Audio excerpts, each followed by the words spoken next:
Okay, it's 8:15. I'll call this meeting to order. We'll begin with Pledge of Allegiance. I pledge allegiance to the flag of the United States of America and to the republic for which it stands, one nation, under God, indivisible, with liberty and justice for all. We'll move on to the approval of the agenda. Any changes? No, nothing. Okay. No. I'll entertain a motion to approve the agenda. So moved. I'll second that. All those in favor? Aye. Aye. Okay, moving on to the consent agenda. We have approval of the minutes. Number three. Oh, just kidding. New employee introductions. Yes. The most important So- part. I'm gonna ask Kurt to. Good morning, my name is Kurt Wank, I'm the Assistant General Manager. Welcome to all the recruiting personnel. And this is a show and tell situation, not normally what we do, but we have two new employees that started on July 1st.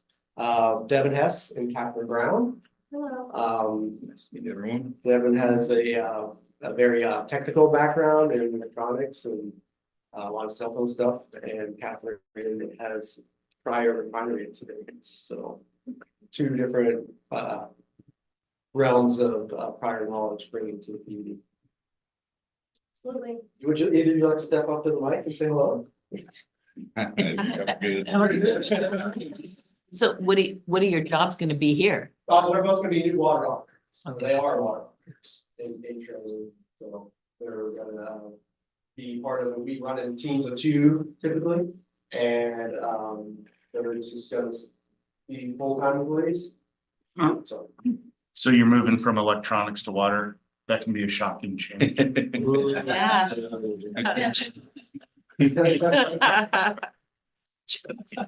Jeez. So many comments. Well, welcome. Yeah, Thank welcome. you. Thanks. We're happy to be here. Glad to have you. Oh, happy to have you. Yeah. Could you express what your duties are, and What my duties? assistant manager? Assignment. My duties is I'm the lead for operations. So our water operators, our electricians and our IT SCADA crew. So I'm the lead for all the operations side, as well as working on policy, whether it's working with our industrial customers or working with even our irrigation contractors, but also within the PUD, whether it's safety or personnel. That kind of stuff. Thanks. So, I think we're gonna go do operation stuff. Yeah. You guys are welcome to stay. We got things to run. Screens to look at, monitor. Nice to meet you. Thank you. Nice to meet you. You're welcome. Thanks, Garrett. All right. Now we'll Sorry move to on. derail. Yeah. Now we'll move on to the consent agenda with approval of the minutes of the regular meeting of June 25th and approval of claims for July 9th. Any questions, comments? I'll make a motion to approve the consent agenda. I'll second that motion. All those in favor? Aye. Aye. Any public comment? We have a few minutes. Go ahead, Mike. Mike Kaufman, been involved with the utility chapter of the comprehensive plan since its inception back in 91, 92, did that. And I'm here to ask the commissioners, we are in a review process of the utility chapter of the comprehensive plan across the board. And I'm here to ask the commissioners to stand up and lead in the evaluation of the comprehensive plan and the updating of it. As that we started with this over 30 plus years ago. I think it is, it's been, the original was with electric transmission. Then we went into the gas line explosion, GSX gas pipeline, a number of issues that were taking place in the early 2000s, had a committee that looked at gas lines as they existed. And since then, we've not had a committee, and it has been gutted, in my opinion, as I read it. Many of the things that we had in there, certainly during the coal issue at Cherry Point, that was kind of brought into that. And it is part of the land use issue as we run our right of ways to do things. And so electrics in it, the gas line explosion just at their memorial of 25 years. I think we need to honor that and look at what the pipeline safety committee that operates within the nation.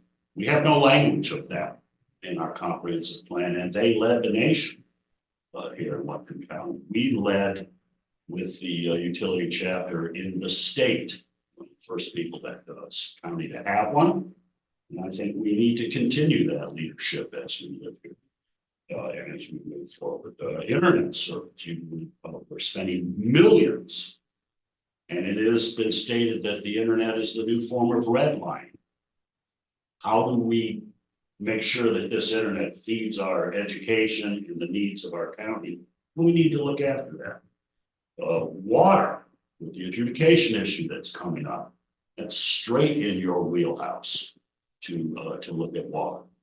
And so I would say my ask is to lead in facilitating setting up a committee to then take on, and I think it's twofold. One is during this review process to look at what we need to review and put some things forward as the commissioner's language that then goes to the planning commission, that then goes to the county council.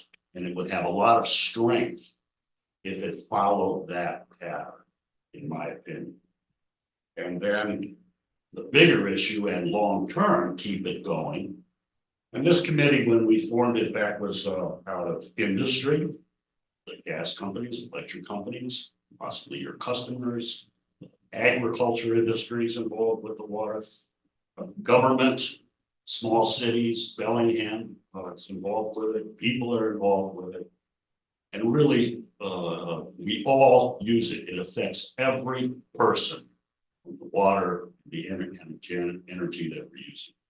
I strongly recommend take that into heart and lead this parade, be a leader, and help us move forward with this.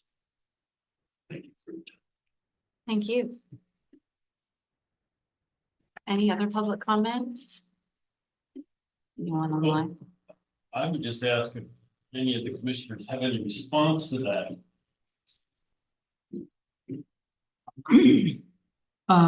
So I've known Mike for quite a while, and I've had conversations with county council and planning and development staff and public works staff. And they would welcome all the support and engagement the PUD could provide, because it's an area that's under-resourced from their perspective. The big focus this year for the comp plan update is climate-related considerations, which of course makes a lot of sense. But yeah, they're very open to that. And I have a conversation with one of the county council members who's leading the leading county council member on this issue, Kaylee Galloway, to talk about it. So I'm very curious about Mike's comments, and I'll have some follow-up to the commission. I'll talk to Chris as well later.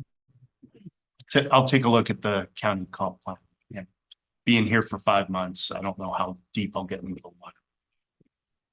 Yeah, I do appreciate your ask for a committee, a specialized committee led by the community. So, we'll follow up. And actually, Kelly is that same term. She is committee. Yeah. Thank you. Thank you. And anyone online? County council member Kaylee Galloway. Yes. Offer her the proper respect.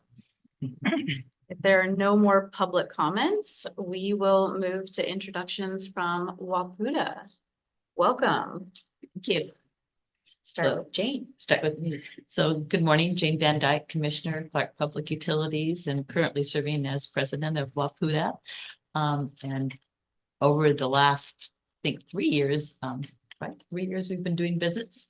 And as they were started post-pandemic after lack of meeting in person, I got to attend a number of those and was pleased that we are continuing the traditions, not quite as intensive as we did at first, but make regular visits and circuit around the utilities, and especially meet with them at their meetings, because it's always interesting to see what it's on the mind of you here, as well as people in your audience. And I went home after our last week of visits and attended my Rotary meeting on Friday. And I said, I said the Pledge of Allegiance 5 times that week, because I went to a Rotary meeting with Miss Anderson, and of course went to 2 other commission meetings, and at the water committee meeting in Olympia. So just makes me feel like I'm back in school.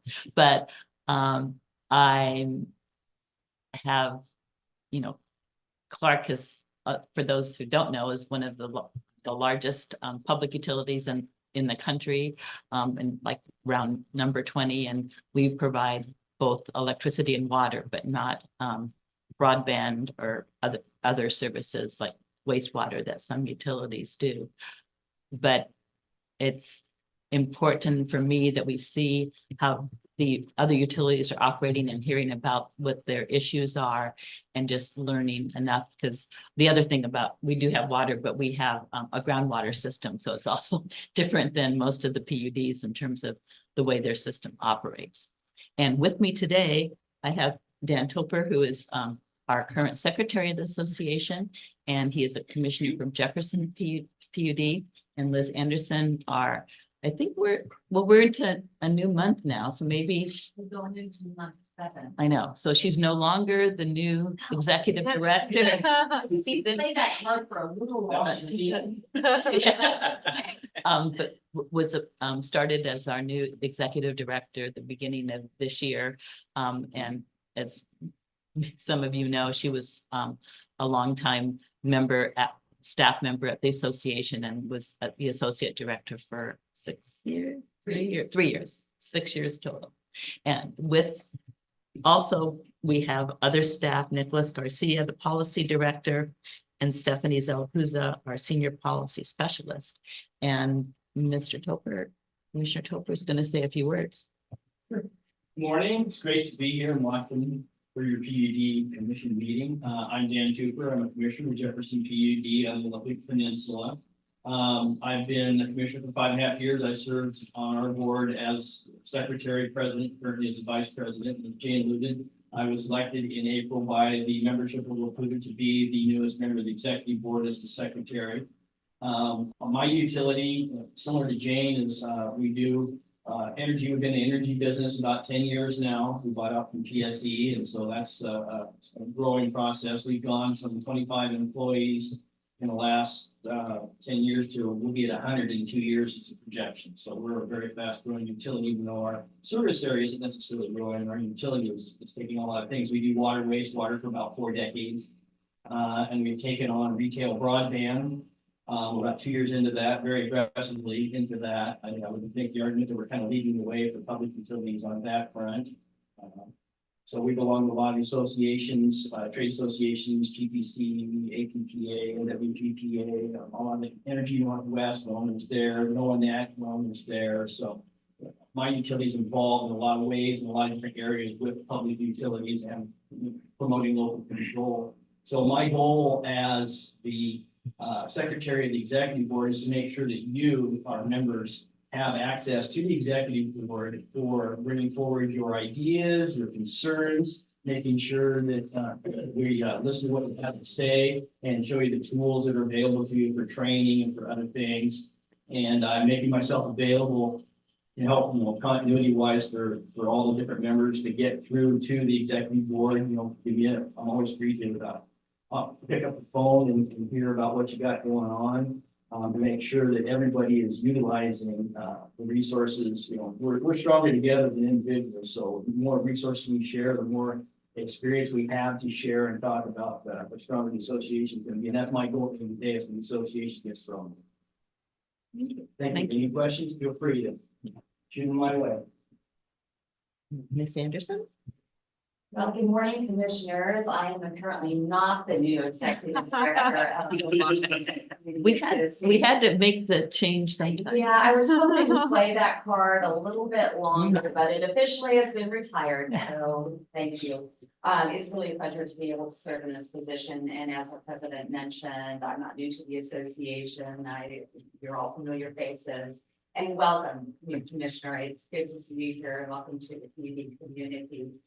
I want to offer the opportunity for you to connect with us so we can walk you through the resources that we're going to have available to you at your convenience, just to make sure that we are connecting with you and providing value to the work you do. So we're here to support you. That's the objective of the community association.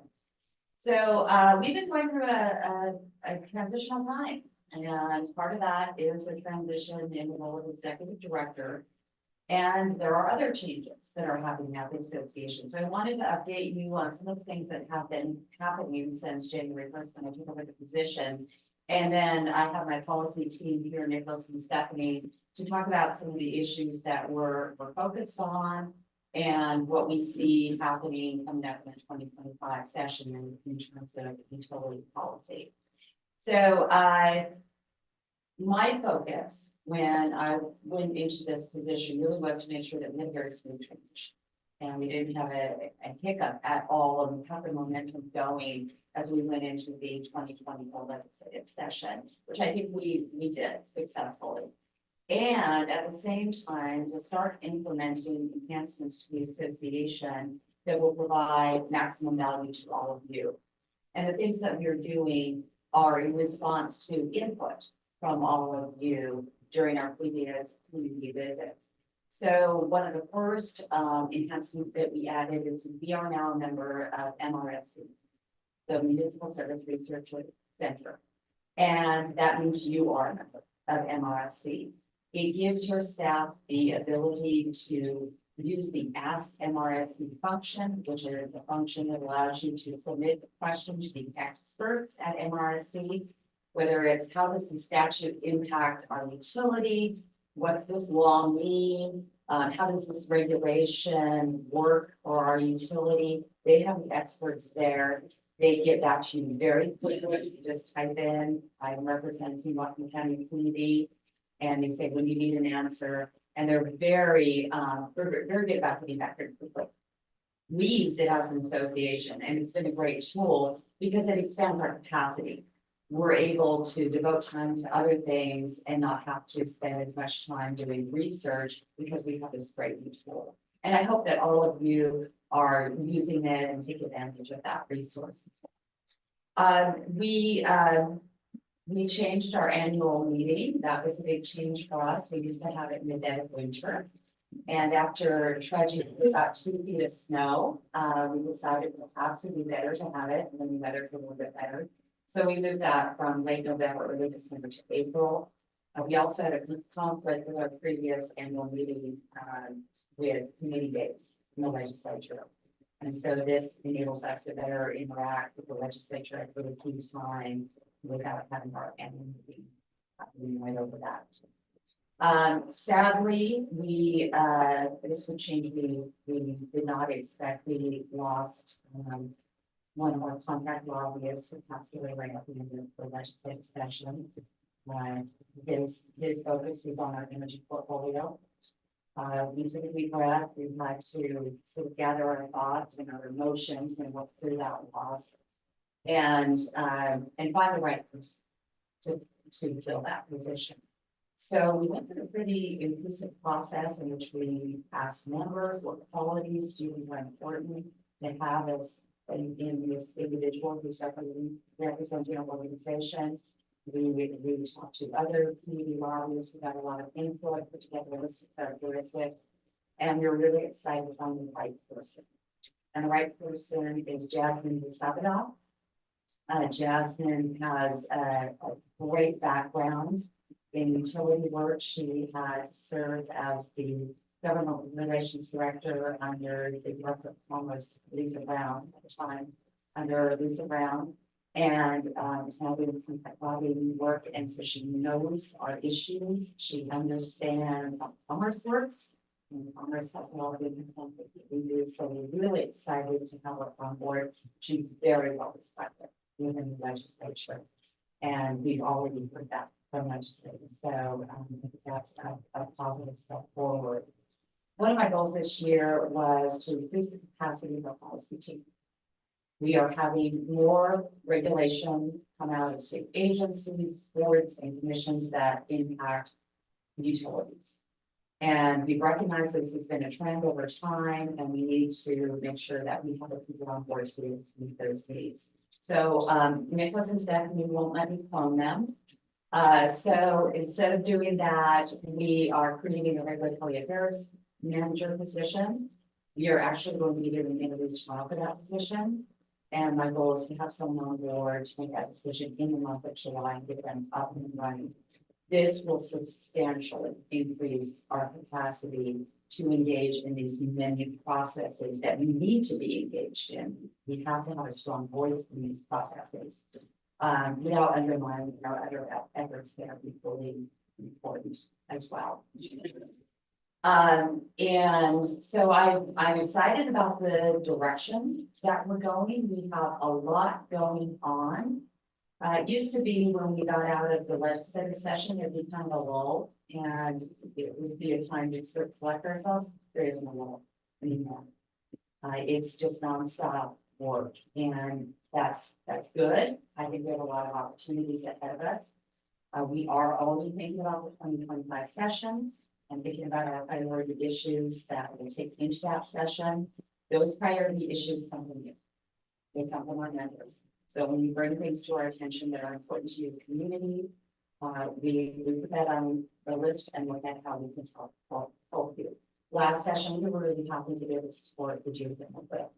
And be able to support the weight of the association behind that.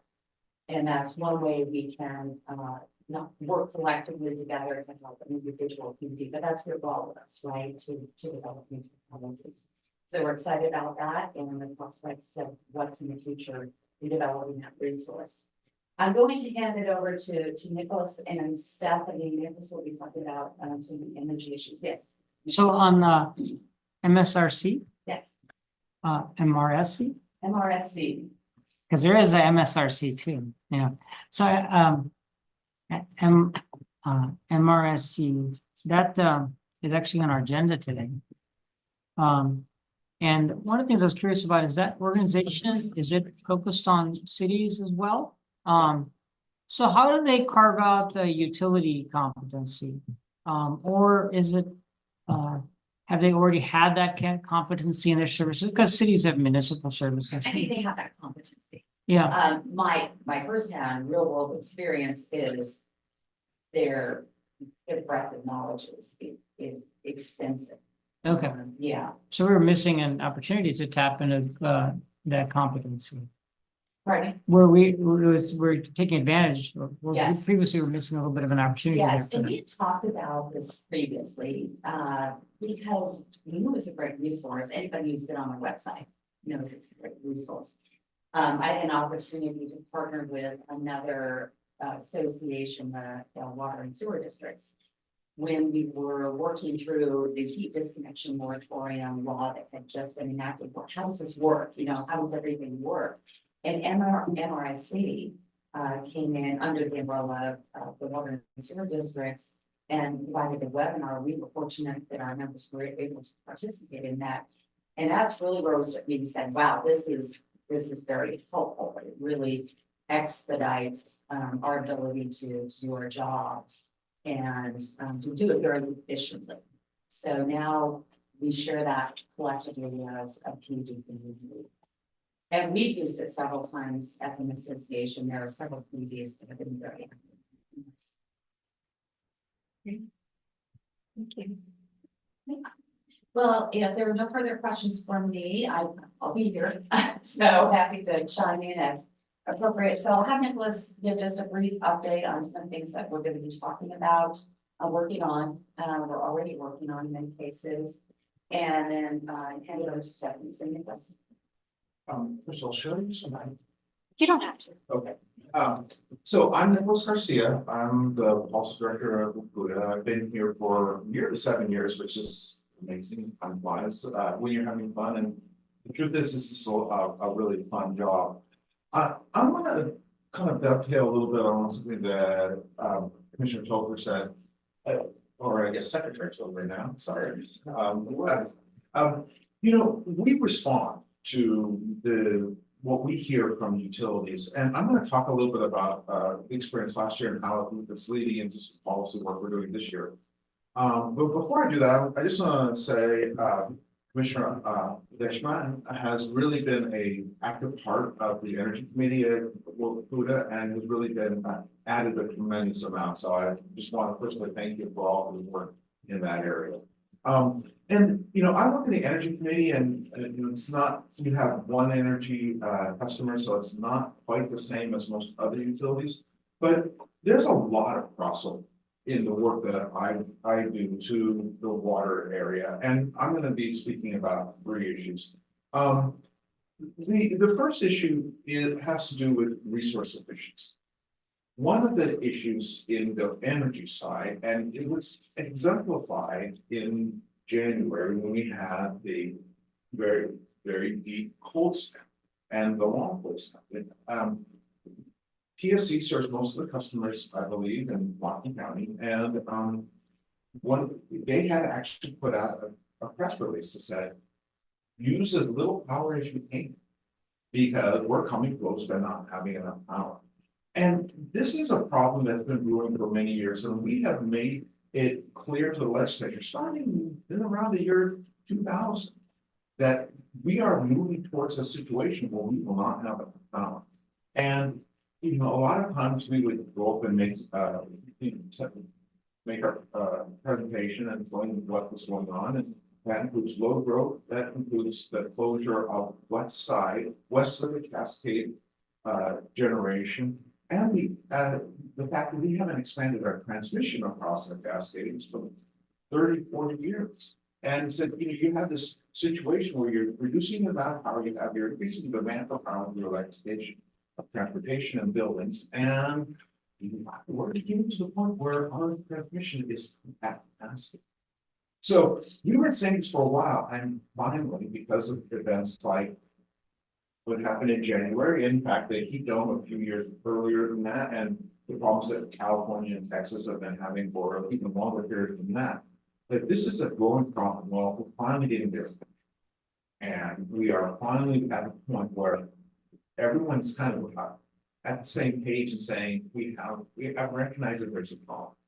And so what we're doing right now is trying to come up with some solutions to those problems. And one of them is, and this is going to be discussed in the Energy Committee, so it's not a firm solution. But one of them is to say, look, we have a fleet of natural gas plants that were operating at capacity, 7,000 megawatts of capacity during the cold snap. If they go away, we are blacked out, period. There's just nothing we can do about that. So notwithstanding our goals for climate, we need to be able to access these facilities when it's really cold or when it's really hot.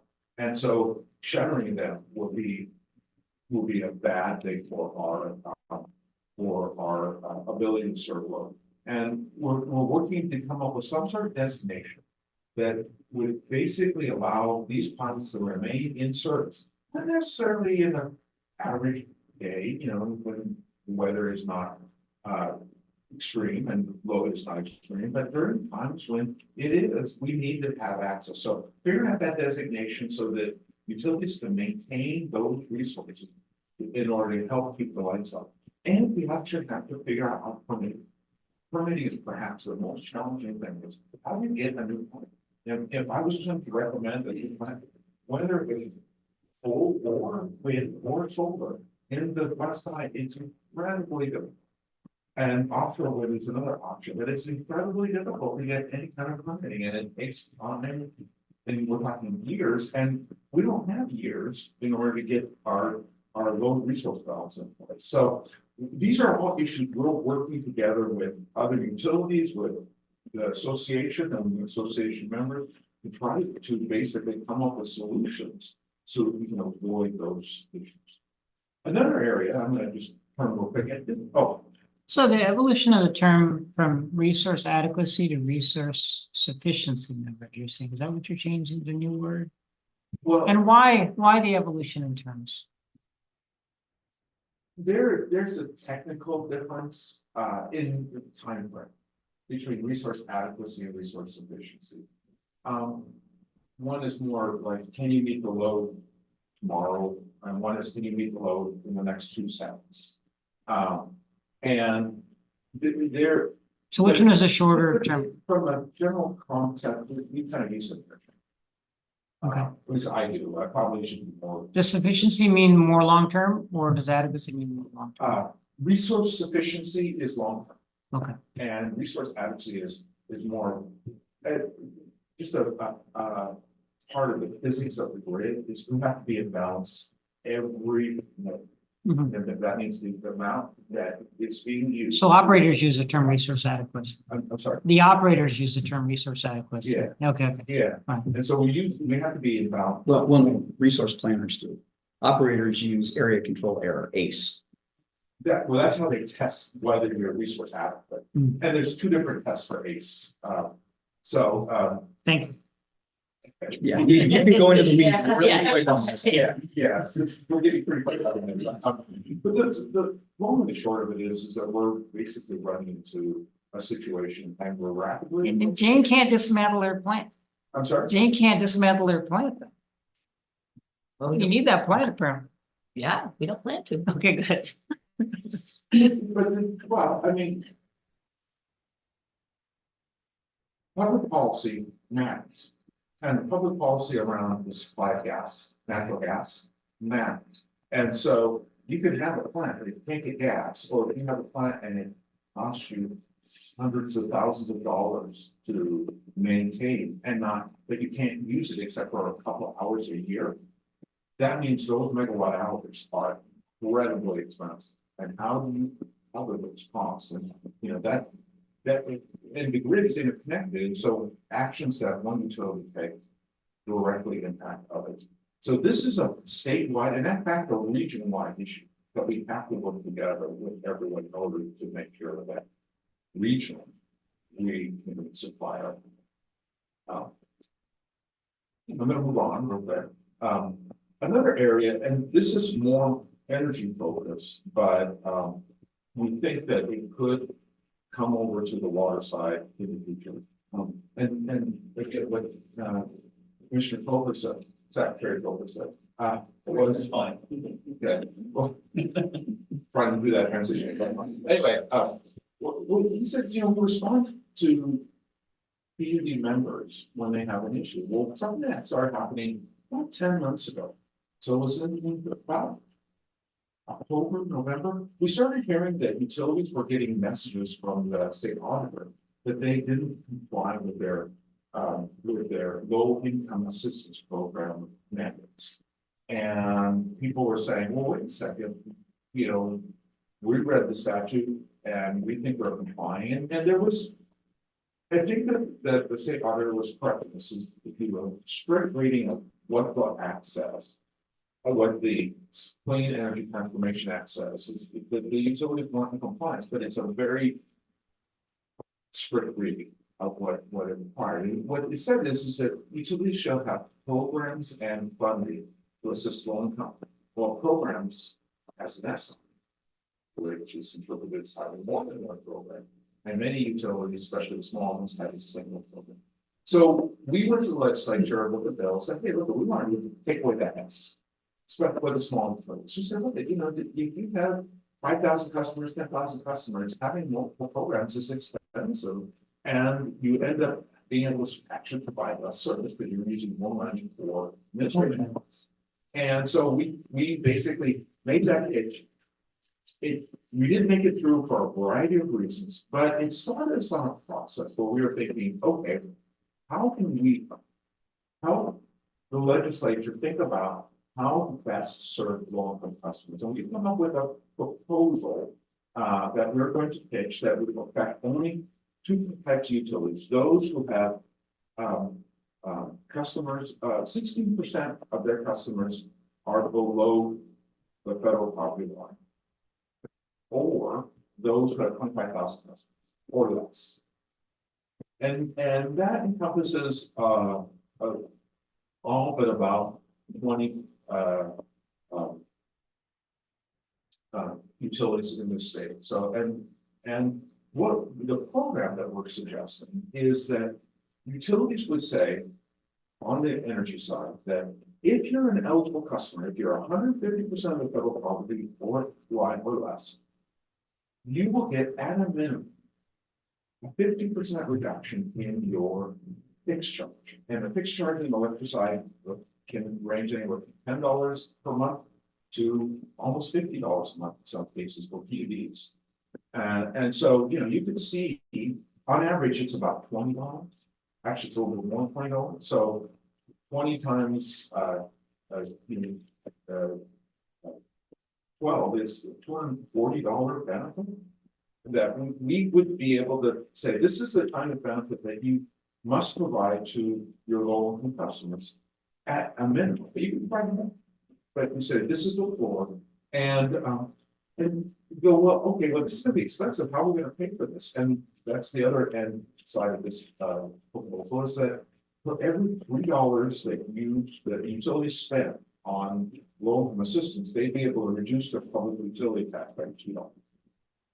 And so there's a balance in the sense with the state paying part of the assistance and the utilities paying, and it's really the utility customers are providing part of the assistance. This way, we work together with the state, not in opposition, but together. And the other area that we would actually ask the state to do is to help us identify customers who are eligible.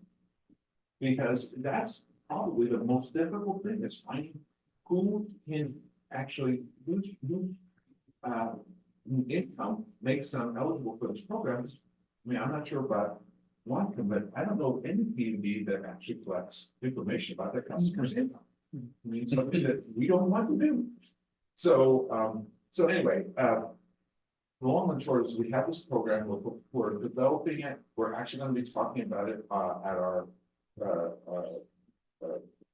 energy committee and with general managers next week to really make sure that we've ironed out all the details. And there's more details that I'm not going to go into right now, but and with that approval, then we're going to start, you know, spreading out this information. We're developing a strategy to roll out this proposal and see if we can get the legislature to you know, concur with this approach.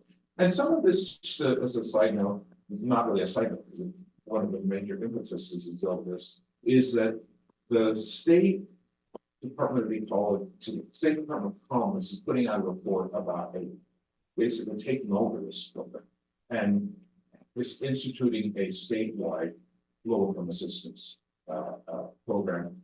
And the funding, while they have three options, state general fund, CCA dollars, that's climate commitment act dollars, or assistance benefit charge. We believe it's really just the approach would be to basically tax utilities to pay for this program. So, you know, we're trying to figure out an alternative that works better for utilities, both large and small. I'm going to move on unless there's questions about that. Well, I just want to say that the commissioners, I'm a representative for the Energy Committee and been very supportive of the evolution of this. In our commission conversation, you have input. Yeah, I hope it's a yes and thing that utilities don't just rely on this program that's being created. I know I grew up with municipal electric in Blaine, and if you are a low income family, they kick you over to the CAT program, which is funded by, you know, local philanthropists. And if it runs out of money, it runs out of money, and you don't have any help and your power gets shut off, and it gets shut off very quickly. It's not like PSE where you've got some time. It's, you know, you're 15 days overdue and you don't have electric anymore. So I would hope, you know, it seems like this discount off of their base rate would be really beneficial for maybe some mid-lower income people, but for some very low income people, it's not going to be as helpful, right? When you have to decide whether you're going to feed your kid on a Tuesday or go without power. That's a different decision. So anyway, I just hope that, you know, we're talking about dropping the S, and I understand that. But I hope that other utilities would add this to their programs and not rely on it solely. Yeah, so just to be clear, what we're proposing is a alternative approach to complying with the mandate of CETA. Sure. But it is not forced to do this, it's an alternative. And, you know, most, as I'm aware, most utilities, as you point out, use cap agencies and provide funding to cap agencies for this purpose. And, you know, cap agencies, as you're right there, they have limited funds, but in general, you know, one of the reasons why we really like using cap agencies is because they provide more than just energy assistance. They provide health insurance or assistance. They provide transportation assistance. They provide housing assistance. And so you have more of a wraparound service that they can provide the utilities. So from our perspective, you know, from the PUD's perspective and from what we've heard back from members, is that usually going through the cap agencies, especially for the smaller utilities, is a way to provide a more holistic assistance than more piecemeal, where each customer and each eligible ratepayer has to go and apply for this kind of medical assistance and this kind of housing assistance and this kind of childcare assistance, and it becomes much more difficult. So having a centralized location to provide that, you know, one-stop shop, I am told is the preferable way to go about it. But remember, all the other thing I'll say is our proposal would only be available for the smaller utilities. The larger utilities, they have multiple programs and they have very different approaches. And one of the things we're trying to do is preserve their ability to maintain those sorts of alternatives when they have the staff and the capacity to have a more diverse, more targeted program based upon their particular clientele. And also we had a group that looked into it, managers and staff, so that I think we had some good input. And I think the other thing is it's important as we all talk about local control. So it is not the state necessarily saying you have to do it this way, but local PUDs can operate how they think, you know, that they think their community needs and how they want to support their communities. I can piggyback on what, as I just mentioned, we really focused on flexibility within the program and targeting those small utilities, as Nicholas mentioned. So you can do more. Your community needs here in Washington County are going to be very different than not for our public utility. We recognize that, and being able to have this as an option is opt-in. You don't have to do it. You can continue on with programs as we see fit under the CETA regulations. You still have to meet those requirements. But here's a way to have the state partner with our utilities. The federal government already provides low income assistance for energy bills. It's the LIFE program. So that's a valuable part of the program we have in our communities. It's really central. It's usually administered by that. And then we have the utility programs that provide additional assistance. And now for this, we can bring the state in to support our efforts collectively.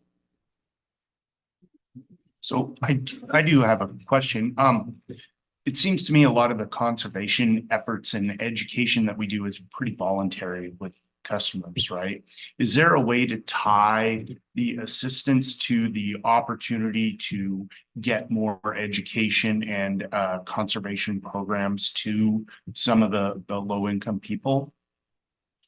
So, Yeah. To be clear, there is a state mandate that says we electric utilities shall pursue all cost-effective conservation, electric conservation. And you have to do a plan, and that plan will look at where you can get conservation that is below the cost of the electricity that you would otherwise provide to those customers. And it's pretty, it starts off, when you do this plan, I used to do them, when you do this plan, you don't really think about whether the customer is wealthy or poor or industrial or residential or commercial. You just look at what are the available programs that reduce costs, lower costs than of the electricity supply. But that's just the first step. Then the next step is, okay, you have a certain time frame to implement those programs. Where do you spend your money? And that's the question for each individual utility board that's the local control. And you can spend more on that. You can say, I'm going to provide additional benefits to certain areas that are going to be, or you can challenge, or whatever words you want to use, or you can focus on areas that will industrial customer that release a lot of energy, just because by making an efficiency improvement in a large customer, you can get lots of savings. And so that's just a judgment call. And as our president said, or executive director said, sorry, one of the things that's to the board to figure out what's right for their community. And every board takes a different approach based upon their needs, and they're all elected officials, and they kind of figure out what's right for their community. So from a state perspective, we have to get all cost conservation. There's no question about that. It's really, where do you focus first? And that's a local decision. So I want to ask a little bit about the structure and why we looked at the base rate instead of just looking at your usage rate, and it's for that very reason, to ensure that we're continuing to encourage competition. Right, because if you think about it, if you say, hey, we're gonna cut your bill in half, just do that, then people will say, well, I can use it. But if the rate for electricity stays the same, that your fixed rate goes down, then every kilowatt hour you use costs you the same. And so that's one of the reasons why we chose this approach, because the state really does need, I don't want to be really clear about this, we really need to conserve as much as we can for the resource efficiency issue that we discussed at first. Isn't it true, though, that low income customers, energy customers do use more often because they live in homes without good insulation, and they live in sometimes trailer homes, and so usage is higher, and it would be very difficult for them to conserve without maybe a program for insulation. So yeah. I used to be a home farm, and I would do this analysis, and what you say is sometimes true, but not always true. What we found that for those people there, and this was 10 years ago, so I want to be clear that I'm not speaking for them, but 10 years ago, what we found is there's a lot of homes that were built in the 1940s and 50s that had no insulation. And so, and they tend to be small batch box homes, and they were very, very, quite frankly, the people who lived in were more income challenged than other areas of the city. And there was lots of opportunity for conservation. A tremendous amount of money was being spent for conservation because it was cost effective in those areas. And so, yes, you're right, but that's where the money was being spent, because that's what was getting the most bang for the buck. But there's other areas like multifamily homes that, especially the new multifamily homes, that were very efficient. And if the income challenged people live in those homes, or apartments or whatever, they didn't use more. They used less, and it had to do with the housing stock more than it did anything else. So at least that was my experience. Sure. Yeah, I live in a rural area, so it's not a lot of multifamily. I think that's, Yeah. and that's true, Yeah. because that it just depends, because you could have because electricity was so cheap, depends on when your community, like Clark Public Utilities in Eugene, have a huge number of radiant ceiling heat, because we both kind of grew at the same time, and hardly, I mean, a lot of other people have it, and you can see the problem with that is trying to heat your home with it, but we just happen to have a lot of it. And so it just depends on the housing stock, because and you don't, family size and things like that, so it's Yeah. hard to generalize. I'll tag in a little bit on this too, our utility in particular, to your point, the lower income people are in spaces that aren't as well maintained, a lot of times that's, they're renting those, so it's actually the owner of the property isn't one. So you run into this thing, what's the profit margin of the people who are renting the space, and we got involved in a program, which we have $5 million available for low interest loans to homeowners or property owners to energy efficiency related things to improve those properties. And again, that relates back to conservation and helps low income at the same time. So there are other programs out there. This one's the RESP RESP program through the federal government. And the RUS, Department of Agriculture, our rural utility services, takes ones that we got our loans to buy out the power. So there are places you can go and things you can do to help with this particular instance that you're speaking to of low income people in the space that they're in. Yeah. Yeah, I admire the work that you're doing to try and solve this. I mean, obviously it's difficult to please everybody. And that's probably why it's best handled at a really hyper local, area, because my needs are different than your needs. One last word, the problem that Secretary said, is one that's longstanding. I mean, it's been around since I've been in the industry. I've been in the industry for 30 years. It's called the split incentives. The incentive for the homeowner is different than the home renter. And it's a challenge. I'll be first to admit, there are programs available, but it's still a challenge because what do you do when someone does it?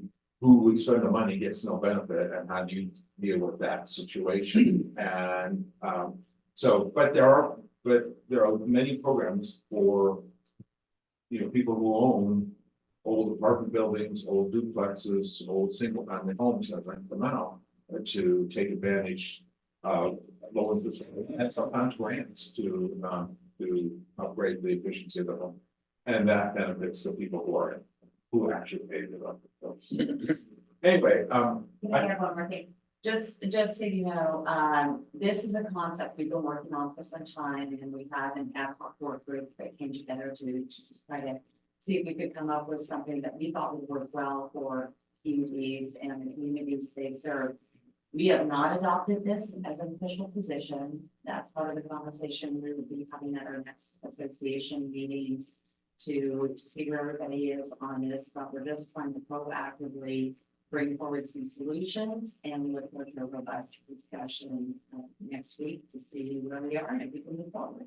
Great. As the timekeeper, I know that we're taking too much time, but one last thing, when you were in your discussions about this, and did you engage any low income stakeholders? so the first round of discussion was strictly within the PUD committee. And so we were talking to the general managers and people at the within the energy committee as we were kind of developing these concepts, and we had an ad hoc committee. And so the answer is, up to this point, we want to make sure that we're comfortable with the program. But the great news about Jasmine Savida, who is our new legislative liaison, is we are now putting together a rollout strategy, which will absolutely include the legislature and low income advocates to make sure that they're aware of it. But we don't want to have effects. Right. So yeah, just exactly what Nicholas said. We wanted to make sure we as a group felt this was the right approach. And that's really where we are right now in the discussions about, does this work for us? Does it make sense? Before we start doing that outreach and perhaps getting ahead of ourselves. Great. So I'm not going to talk about it because I'm way over my schedule, and I wanted to kind of something. But the last area that we're going to be really focused on, at least we expect to be, is wildfire issues. And wildfire issues are now affecting all parts of the state. And looking at mitigation, looking at insurance, how we can help utilities, and this is a utility like not even PUDs, just PUDs. It's all types of utilities are facing wildfire risk. And the risks of a adverse judgment in case of a fire is existential. I mean, it could bankrupt the utility very, very quickly. So that's gonna be a major part of our efforts in the legislative session. And the final thing I'll say is that we have these plans. The legislative session never goes as you expect. And so, and you know, we're gonna have a new governor. The Climate Commitment Act is, there's an initiative, we feel it, however this works out, it's going to impact what we do. And so, you know, the best laid plans have to be flexible, and that's what we're trying to do. So with that, unless there's other questions, I'm through stuff. I just want to interrupt just for a second. I created the agenda, so I wanted you to know that we built a lot of space in here. Oh, good. So it's soft. Okay. And I did that deliberately because I suspected that the discussion with the food would be rich and run whatever time I put down. Okay. So it's okay. I'll ease on. Yeah. If no other questions for me, so. So Stephanie Zalapuza, Senior Policy Specialist for the PUD Association, and I work on water and broadband issues for the association, and been in my role for 4 years and with the association for 11. And I work with Nicholas on water issues, and we there's no shortage of water issues for us to work on.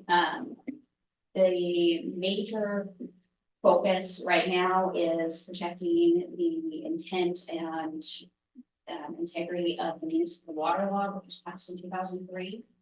And the Department of, first let me start off with, I have to mention the adjudication process, and I won't pretend to be more of an expert in that process than you all are, because you all have your hands in it all the time. That Department of Ecology officially filed the adjudication last month, and that process is kicked off. So we will be following that process, and we will be here to support you all in that process. And then we'll work closely with our lobbyist to talk on that as well.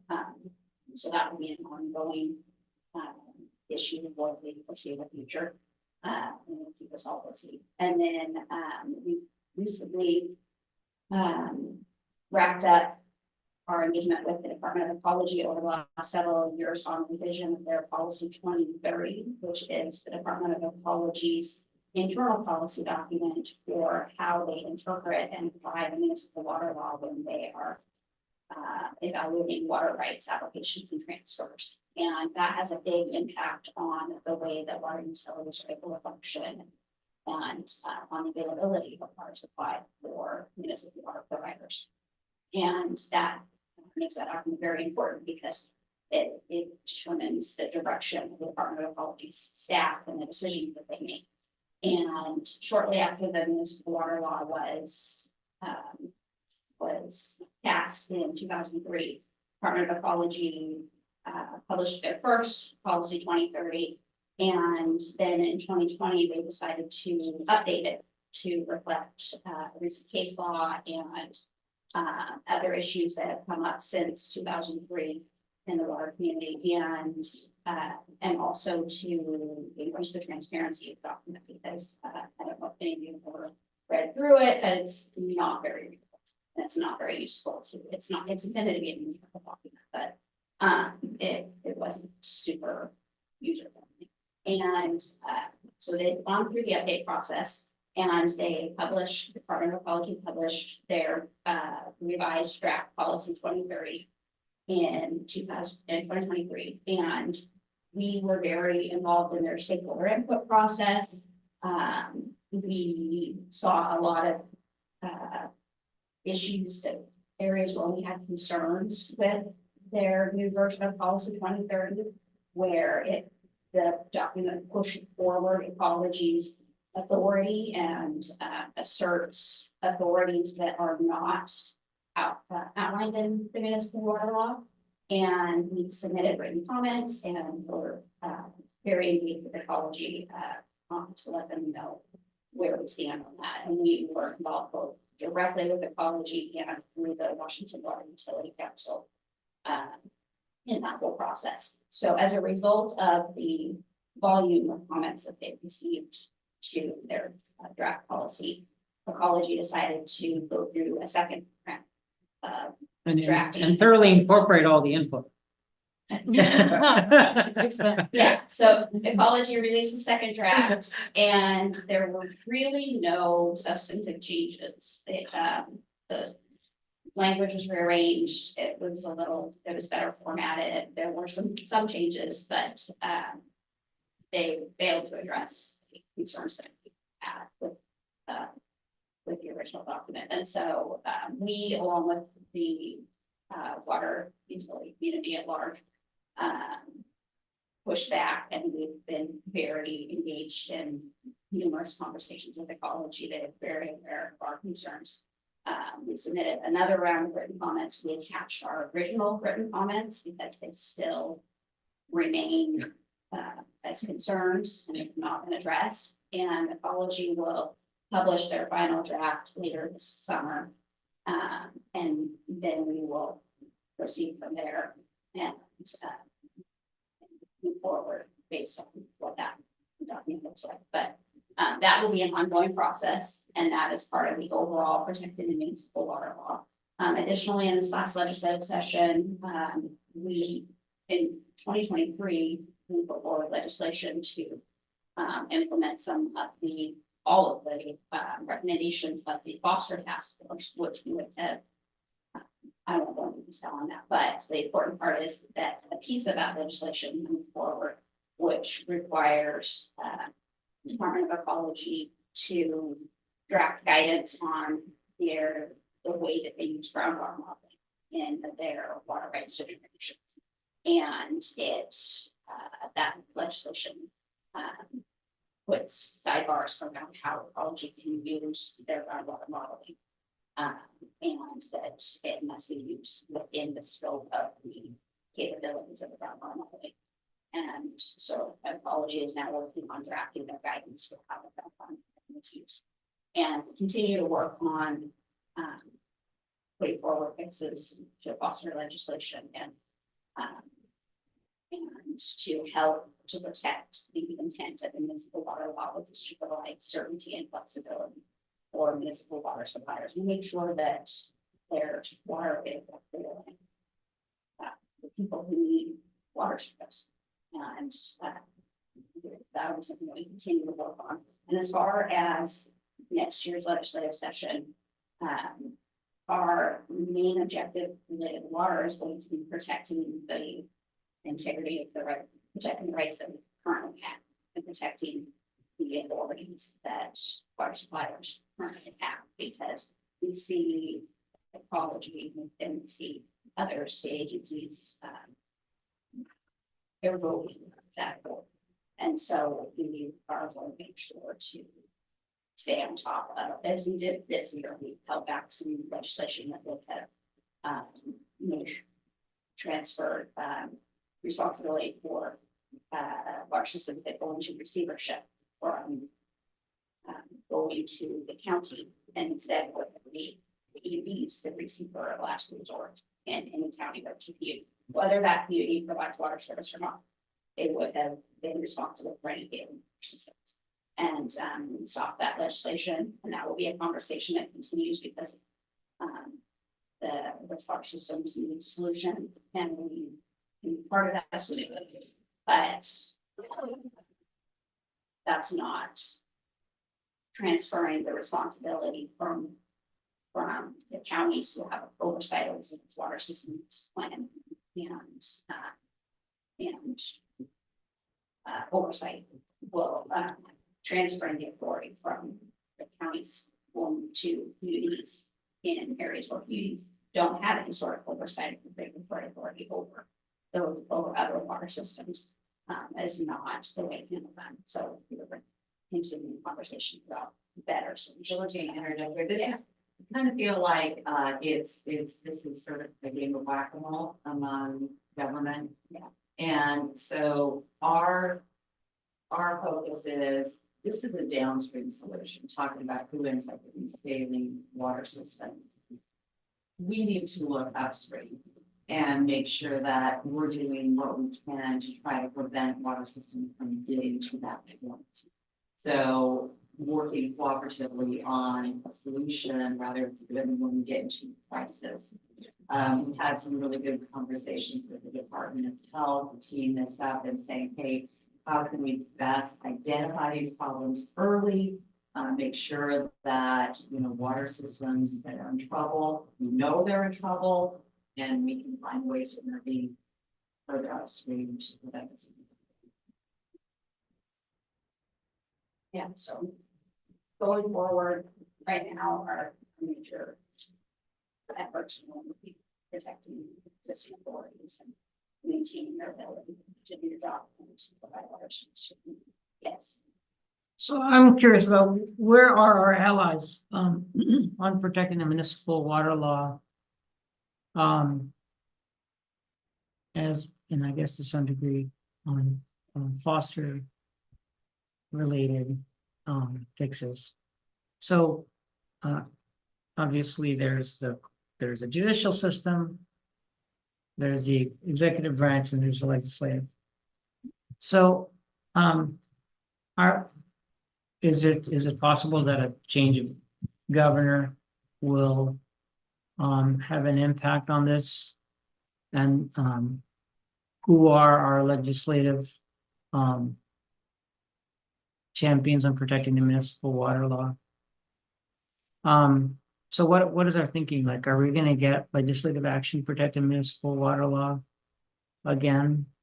Or is it going to take a judicial action to protect the municipal water law? This might be about. That's a good question. It's going to be a long-term approach. This has been a long-standing issue. The municipal water law is a good law. But we have a good law in place. The issue is that the Department of Ecology is not following the municipal water law and is interpreting the law in ways that are not consistent with the intent of the law. And that is where we are pushing back. And so there is a possibility for legislative solutions if needed, but at this point, the law is the law that we want, and it's well written, and it's what we need. The issue is that the agency is not following the law. And I think- Go ahead. Okay, well, I was just gonna add, I mean, this is one of those challenges of the regulatory state, and why it's going to be important to have a regulatory affairs manager, because we have a law, and as Stephanie says, it was supported by PUDs and municipalities and other water purveyors, because we thought it would achieve many of the goals we needed for water rights and those sorts of things. And rather than implementing a regulation or adopting a regulation to implement the law, this is a policy statement. So there's no formal procedures. And they can say, this is what they being intelligent say, this is how we're going to basically enforce it. And there's very little things we can do at this point other than file a court suit. And those are expensive, and there's no guarantee you're going to get the answer you want. So it's a real challenge right now in order to deal with ecology, and quite frankly, we have a structure, a political structure in Olympia that's going to be very difficult to get a chip. John, I just see our attorney has his hand up. John, was there something you wanted to share? Yes, thank you. And I apologize not being there, and my back went out, so I'm laying on the floor. So you wouldn't want me doing that in the commission meeting room. So That's why you're not on video, John. yeah, it's also why I'm not on video. So, and I also didn't put a tie on. Are you wearing a tie? John, are you wearing a tie? I am not wearing a tie. Sorry, Todd. So we expect in the adjudication process this, and I was going to save this for the adjudication update. We expect this to come forward, the challenge to the municipal water law in the adjudication when ecology reviews any of the municipality's water rights and how they issue their report of findings. That could be years away. However, to jump into the adjudication update, on June 26th, the court responded to Ecology's request for summons, and Ecology asked to delay the issuance of their summons until the end of August to give them a chance to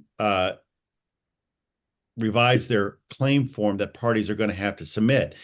Parties asked for time to comment and respond. The court ordered that. We're having to look at Ecology's proposed order, but we think in the language of the claim that Ecology is going to produce on their form will raise issues under this municipal water law. So the lawyers, many municipal lawyers, including myself, are going to be looking at that form and saying whether we need to challenge that as a group or just reserve objections. But yes, this policy is not being adopted as a regulation, going through administrative regulation adoption as a WAC.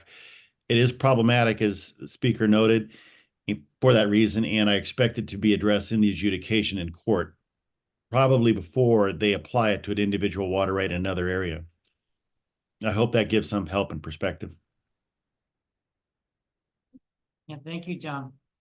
And we're sending her back all the healing from this room, okay? I got it. I feel it. Good, sending you love. And that is a good point, that policy 2030 is not, it's not been through the rulemaking process, it is not a legal document. And so there have been instances in the past where Ecology has been involved in court cases and has referred back to policy 2030 as their logic for decisions they've made and have lost those court cases, and that sets precedents, and that has traditionally been in favor of municipal water providers because that is where the law stands. So that's something that we'll continue to work on and with John's work closely with the yes. I just want to say I'm really glad that John made the comments that he did, because it helps explain to the PUD team that we would like to recognize that we're ground zero for this struggle. And so I'm sure we can make a safe place for your policy director to stay here for a good month or two and help us with our issues. You know, we can. One of us can put him up or her up Honeymoon period. Yeah, honeymoon period, you know, I make good chai. I'd be glad to help out in that department as well, so. See you guys later. Super, I would add one last thing. We're really are fortunate at PUD that we have Bill Clark, who's a lobbyist on water. He's a lawyer as well, and he's really along with Stephanie, really able to help us basically navigate this incredibly difficult pathway. And you know, all the lawyers, like your lawyer, are all working together, and they're all frustrated. It's a big challenge. So, but we do have legal horsepower, and especially in this area because of our lobbyist bill. So I think that's a advantage that we have that not everyone has. And I'll make one quick comment to the tools statement earlier about, I think it's incumbent on us as electeds to make all of our representatives champions. That's our task, is to go forward to them. We know who some of them are, but we need to create them.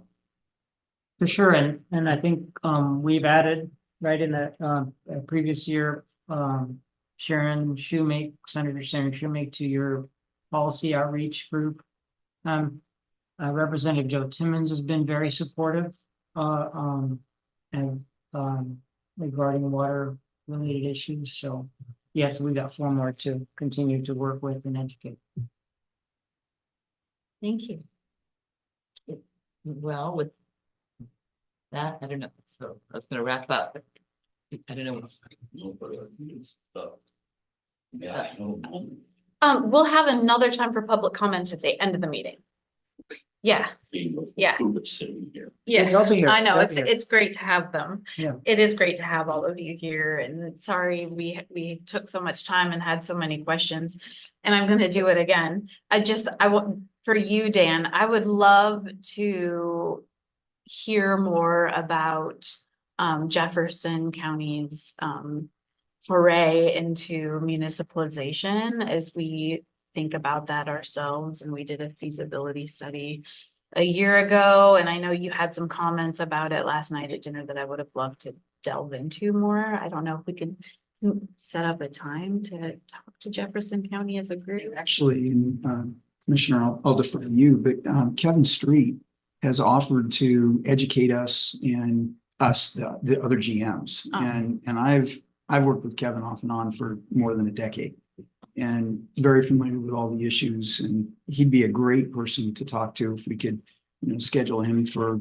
20 minutes or a half an hour, or just bring him in on one of our commission meetings Yeah. as a guest and just make that a new business topic and kind Sure. of the history of what happened at Jefferson. I will say that Jefferson was not a Bonneville customer when they began the process. So they had access to low-cost tier 1 power that we do not, because we are already a Bonneville customer. So all of the new power we get is market-based. That's what made the economics not work. Mhm. And there isn't any way around that.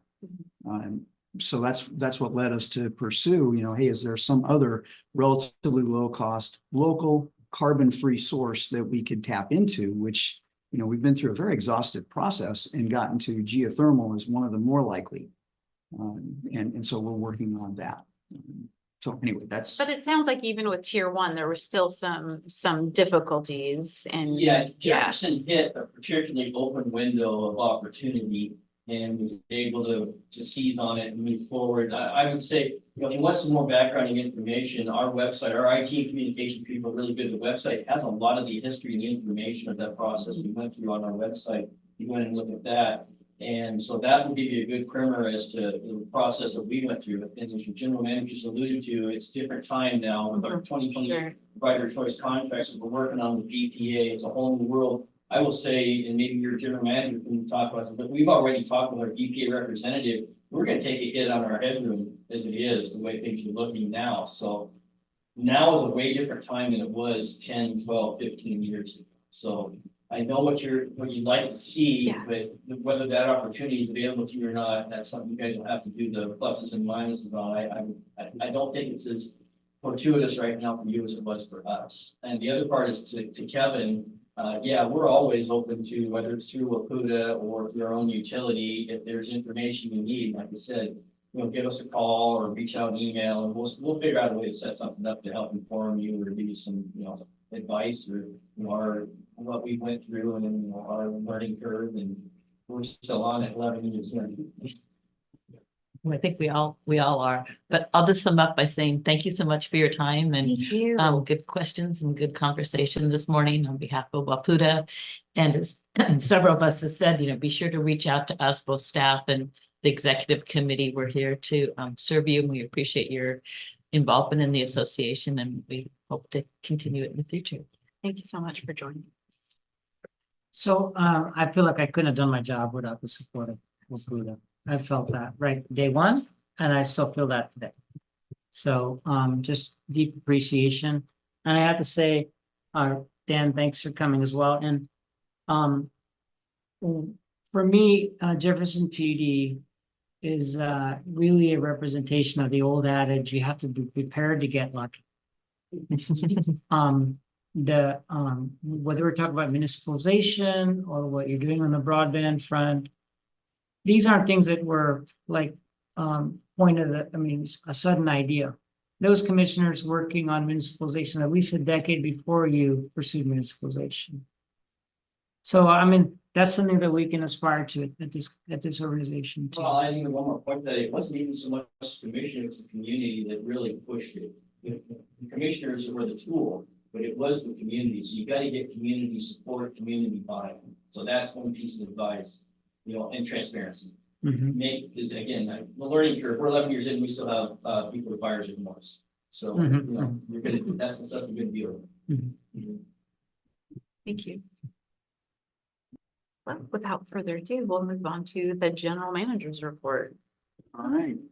So as you know, we have two critical vacancies right now, our HR communications director and our clerk of the board records person.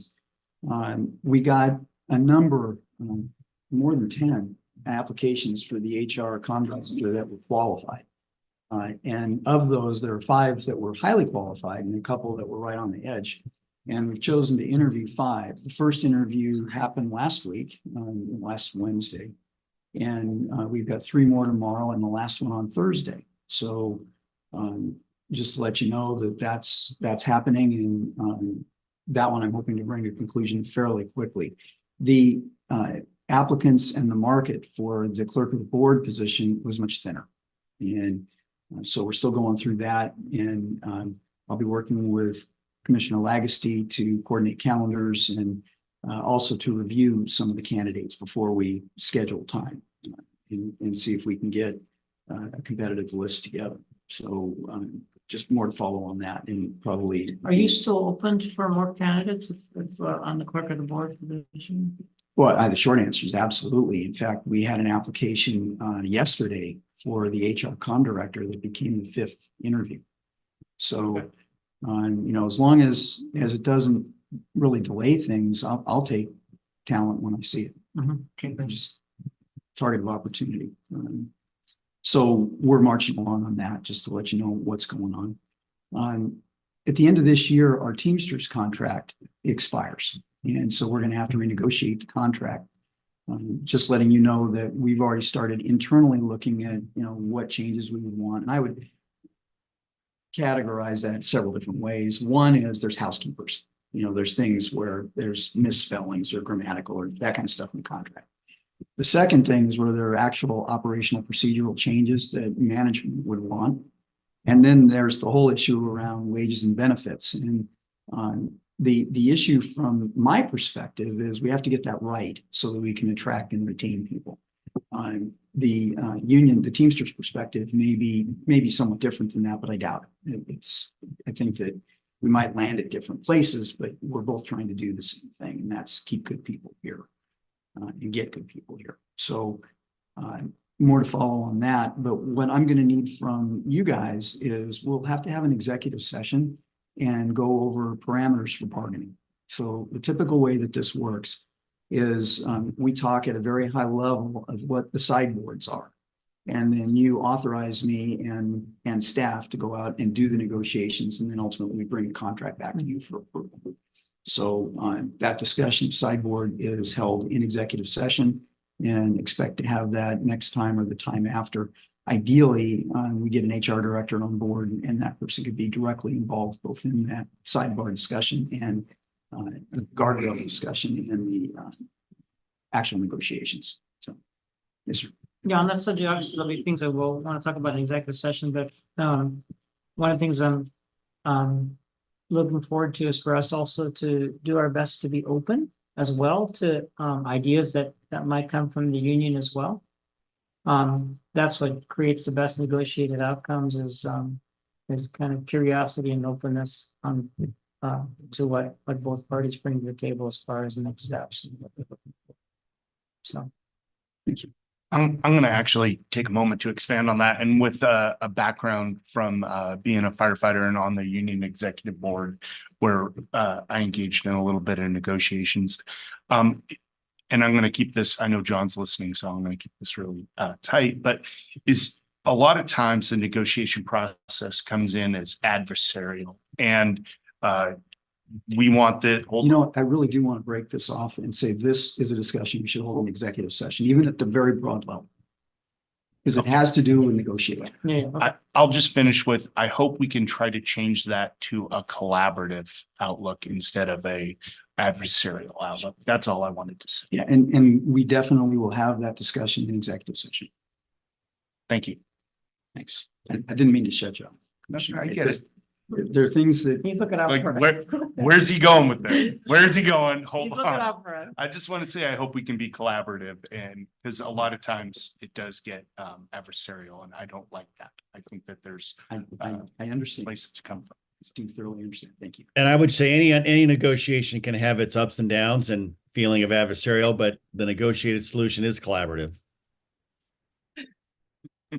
Thanks, John. Should I say I something? love that. I love that statement by John. I shouldn't have mentioned this. I should have just called for the executive session.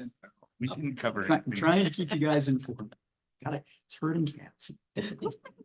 Where was I? Oh, yeah. So just a reminder, Friday is our Markets 101 and it's scheduled 1 to 3 at the Linden City Hall. And I've been spending a lot of time getting ready on that. I've really shanghaied Brian Walters and taken advantage of his deep knowledge of our local markets and BPA. And then I'm going to bring to you an awful lot of information, having operated in other organized markets. So I can bring to you a perspective of what functioning mature markets look like, and how vastly different that is than the Western Interconnect, and how the markets here operate. So again, Friday 1 to 3, Linden City Hall, and then I think tomorrow or this afternoon, I'll send out public notice just so that everybody knows, even though we've talked about it in all of our meetings. And then On that, Chris, are we making sure that not just we do public notice, but can we make sure that we at least invite the 2 individuals who are running, specifically invite the 2 individuals who are running for the position I'm currently holding as an interim? I think that I'll trying to do as much as we can to allow them to hit the ground running with whoever wins with the education opportunities. it's a good catch. Same for me too. And then also, are we making sure we invite Blaine and Sumas specifically? Okay, great. Thank you. And then we also invite all the usual suspects. So there's. Me too. I mean, my Yeah, I'm gonna reach out to all 4 candidates. So then reminder, next week, we've got the WPUDA meetings. That's the great news. For me, the bad news is I have a conflict. So I talked to you guys before that I'm working with WPP. They were looking for, so the Western effort. Power Pool. Yeah, right? Western Power Pool. And what they're trying to do is figure out some way, as Nicholas was talking about, to get some regional planning together that's actually meaningful. And in light of the latest FERC order, where you have to look out 20 years, that's a whole nother level of complexity.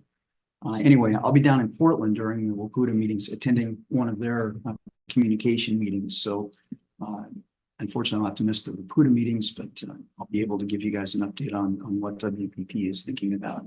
Nicholas, I owe you that as well, and the way we can get the information starting out there. Yeah, that'd be great. Just interestingly, they were looking for volunteers. We were on the WPP email distribution list, and they were looking for volunteers from any public or consumer-owned, including cooperative power company to be on there. And I volunteered thinking, anybody who is a current transmission planner is going to be a vastly superior candidate to me. And oddly enough, nobody else volunteered. And they called back and said, would you still like to do this? And I had that conversation with them, like, isn't there anyone? Yes, I'm willing, but isn't there a better person for this? Anyway, so here I am. And I will do my darndest, but they do have a lot of really good transmission planning people on board, a lot of ex-Bonneville planners, retired folks. And then they're using GDS, which is a really good consulting firm that's based in Marietta, Georgia. And they do a lot of planning elsewhere in the country. They're helping WPP put the planning process together. So, are there any questions on any of that? Then nothing from. Okay, that's the GM report. Thank you very much. Thank you. So we are going to move on to old business with a broadband update. That come from you, Andrew? I'll use the microphone so it can get it recorded. I was going to say thanks for the WPUDA staff being here, and the individual just left, but I love the I love PUD's pins. That was good. So first, a non-broadband update. Just wanted to let you know that the PUD participated in the Blaine 4th of July parade. So thank you to the commissioners who graciously gave up their morning and afternoon to throw out candy. So that was really a really fun time. So well done to the commissioners, Legacy and Arnett. So And well done to you for driving the truck. oh yeah, I did. I tried my Getaway best. I truck. hope I did okay. Yes, yeah. We went about. And you gave up your Saturday morning as well. Yes, it was a team effort, very much so. Yeah. Everyone had lots of fun. Nothing more American than a 4th of July parade. Okay, broadband update. we'll start with Point Roberts. Things are moving along. We have our design at a point where we know the materials that we are going to need. So we have the bill of materials that will go out for bid for material procurement. Our organization, our material procurement documents are a little bit outdated. So we're working with Siggin's team to get those revamped and updated. And then we'll get our material procurement out. So that's the update on Point Roberts. Did I miss anything, Chris? Are we close on the PSC pole attachment? Yes, permits? we are. Those are slated to start going in this week. So everything, like I said, things are just chugging along, and we'll start to see real evidence of work being performed, right? So. And kind of the outcome of that, just a reminder, if PSE comes back with what we expect, and Andrew kind of programmed in a certain amount of bad poles out there, and that's kind of in our proposal price. If PSE comes out and they want every pole on Point Roberts replaced, and here's the price, we don't have that kind of money. So this is kind of the make or break time. When we get the make ready proposal, we'll get an idea of for sure this is a go. And my expectation is that it's going to be fine. What we've seen from Puget for the port, with the exception of transmission poles, their distribution pole make ready work has been reasonable. And so that's a good sign. That's what we're expecting. But again, we won't know until we get it back. When we get it back till we submit it, gets submitted this week. And we're off to the races. That's the report. So one thing on broadband. Sure. So I wanted to bring up the NOAA's interest in associate partners, associate members, affiliate members. I think it's affiliates. Yeah, has Wacom PUD gotten any material or information together about what does that mean? Obviously, we're part of the consortium for BEAD. But have you heard that term before, affiliate? Well, I mean, we know that they have full members and affiliate members. Yeah. And I was a full member in St. March. Yeah. They're part of knowing that at the start. But no, we haven't pursued it here. I know they haven't pinged us. No, not that I'm aware. So I guess, we can look into it. The issue is what would be the value proposition. And yeah, I have no idea. and right now, We're getting their help with BEAD already. Yeah. yeah, and I would just submit that our plates are pretty full. I wouldn't want to tackle another research project to figure out if this makes sense right now. Not right now. Yeah. Okay. But just it's a heads up, creating awareness on the subject, and I'm sure it's a topic we'll be discussing in the next year. Just one quick, because NOAA is looking at expanding their level of service and different services and things like that. So it never hurts to reach out to NOAA and ask them if there's a way you guys can interact, or whether affiliate membership means something to you guys or not. So I don't think that would be too much of a just go ahead and reach out to them on that front. Yeah, I'm thinking maybe on the other side of BEAD, like getting the BEAD work, our application submitted and all that stuff. So we have talked about that, and part of what we've looked at is if it makes sense for us to have a dispatch function for emergency response, that would be a function that no one that can provide. So, we've looked, because it wouldn't make sense for us to do that. And how do you dispatch truck rolls and all that when you might do that twice a year? You build a staff for that, of course, and that makes no sense. You contract.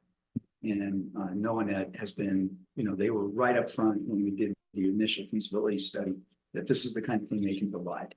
So, we know to reach out to them. It may happen with Point Roberts, it may not. If we're successful with BEAD, we probably will hit some critical mass at some point where we can do that. And so that's, it's not like we haven't looked at this before. We're just not quite there yet. Yeah. Yeah. Thank you. Thanks. Adjudication. It looks like. Yeah, I'll do have just a brief addition to what I said before. If I can, I won't repeat the summons will come out sometime in late August, early September, and that's when the year for filing the claims will run.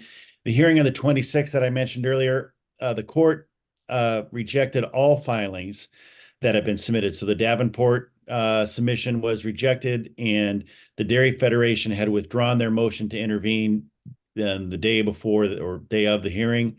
So there are no other parties. The court has issued an order that anyone who wants to file any motions prior to the issuance of the summons has to file a motion for leave of court to allow that. So there'll be an extensive process for anyone to submit any documents or any requests or amicus or interventions or substantive motions before the issuance of the summons in late August, early September.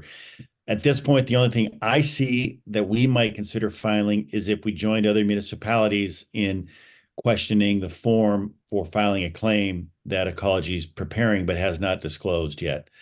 So I think at this time there'll be background. We are still, the Tupper Mac team has been coming up and working with the PUD staff in our office and developing all the historical background documents to prepare the evidence to prepare to file the claim when it's time. So that's all the update I have, and thank you. Thank you, John. So I'd offer to give just an overview of the adjudication process. Would that still be of value to kind of share, or we can skip? I mean, Well, we're running low on time. Maybe we can talk about it at lunch. okay. Well, remember, we can't talk business at lunch because that's not a notice meeting. Yeah, well, I won't be there. Y'all. And Chris, it may, if it's ever valuable to the WPUDA, Chris and I can do a Nooksack County, Nooksack Basin adjudication primer and depth for the other commissioners in the state at a WPUDA meeting, if that's ever of interest. Yeah, and I've offered to do that already to the managers committee, and they just, it hasn't been right, and so they have said no thanks yet. So I think we could put that together. Now, we do have the annual water meeting in Spokane this fall, do we not? That might be a really good time to do it, and a great. John, is there any chance you could be in Spokane in November? September. Depends on the day. Depends on the day. But yeah, we can look at that. All right, we can figure that out. Yeah. Yeah, there's a lot to say. I just want to say on this topic is that, of course, I said in jest about the policy director, but being quite honest, I'm sincerely pushing for WPUDA to create more capacity to support all the PUDs on water policy. And it's not new coming from me. And so I see this policy director position being hopefully being able to address that. Thank you. It's like a quick geothermal update. Yes, Okay. dying for one. So dying for a geothermal update. Wow. Okay, then. Hopefully I won't disappoint. So just as a reminder, before you actually can build a project, you've got to determine the project is feasible. Before you can determine it's feasible, you have to know what information you need to gather in the field just to make the feasibility determination. And that's called a pre-feasibility study. And and you actually have to do that. Otherwise, you're punching a hole and you don't know what you're going to get. And and $5 million a drill, you want to make sure you do the right thing because you're only going to get one shot at it. So we got some funding from the state last year, and so it's in this year's fiscal budget. And Nooksack is the lead agency working with us on the pre-feasibility study. We worked with them on preparing the RFP. It went out, went public, has closed. We got 3 offers that appear good. I mean, they're different. They're 3 very different approaches.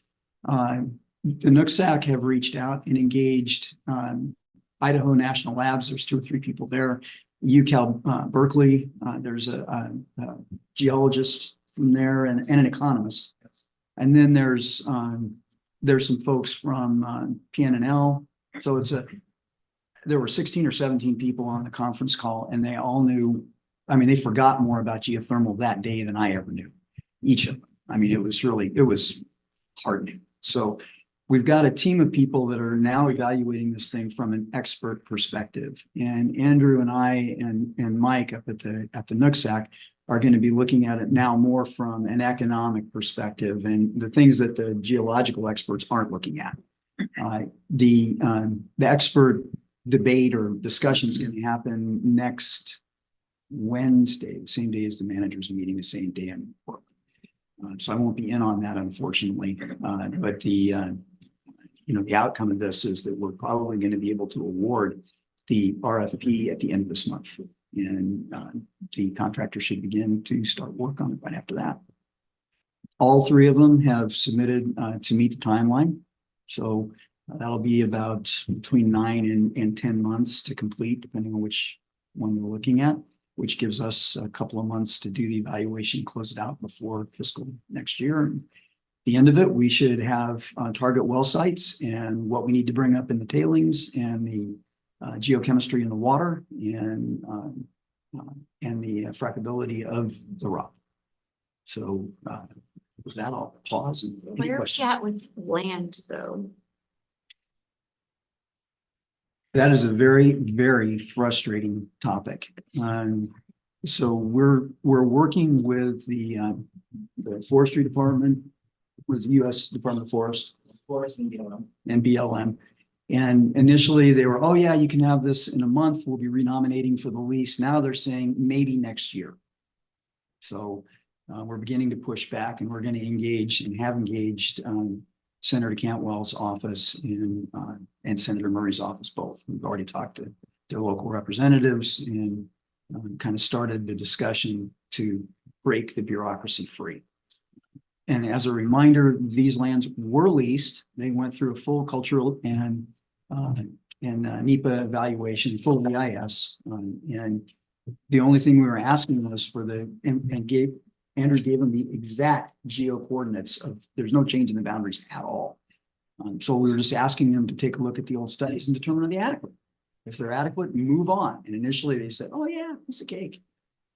And now we're kind of, anyway, we're pushing on that. We're pushing on a string, unfortunately, but yeah, that's a frustrating thing. You mentioned both senators, but you didn't mention our representative. And it's federal. And Senator Cantwell authored a lot of the language that's in the Inflation Reduction Act, aptly named, I suppose, that covers the geothermal and DOE stuff. So she actually wrote or staff wrote the language that this deals with. So our approach to them was, look, you wanted us to do this, and you provided funding and impetus, and we want to do it, and we all think it's a good thing. And there's a federal bureaucracy that's kind of really balling this up at this point. So can you help us break this free in there? I don't know whether they'll be successful or not. I hope so. They've been really good in this. Okay, well, thank you. We are going to move on to new business with action memo to approve resolution 857, the small works roster. And here's Kurt. Hi, Kurt. Hello again, commissioners. Yes, I'm here with resolution 857, which is the MRSD Small Works Roster. MRSC is the Municipal Research and Services Center. Like Commissioner Deshmani mentioned earlier, that is something that we have actually used in the past for gathering information or doing research, but this is more of an active participation here. The recent changes in the state laws basically left us with the two options. One was to go here with the MRSC roster, or to really do a really hard deep dive into our own updated small works roster. And we just found that the requirements of the law was just a little bit over the top for what we have available for resources here on hand. So that's kind of why we wanted to go with the MRSC to help us to streamline as much as we can. There's a lot of new, I don't know if they're necessarily new or how the changes are very upfront to us, and there's ways we have to rotate through potentially small and women and minority businesses,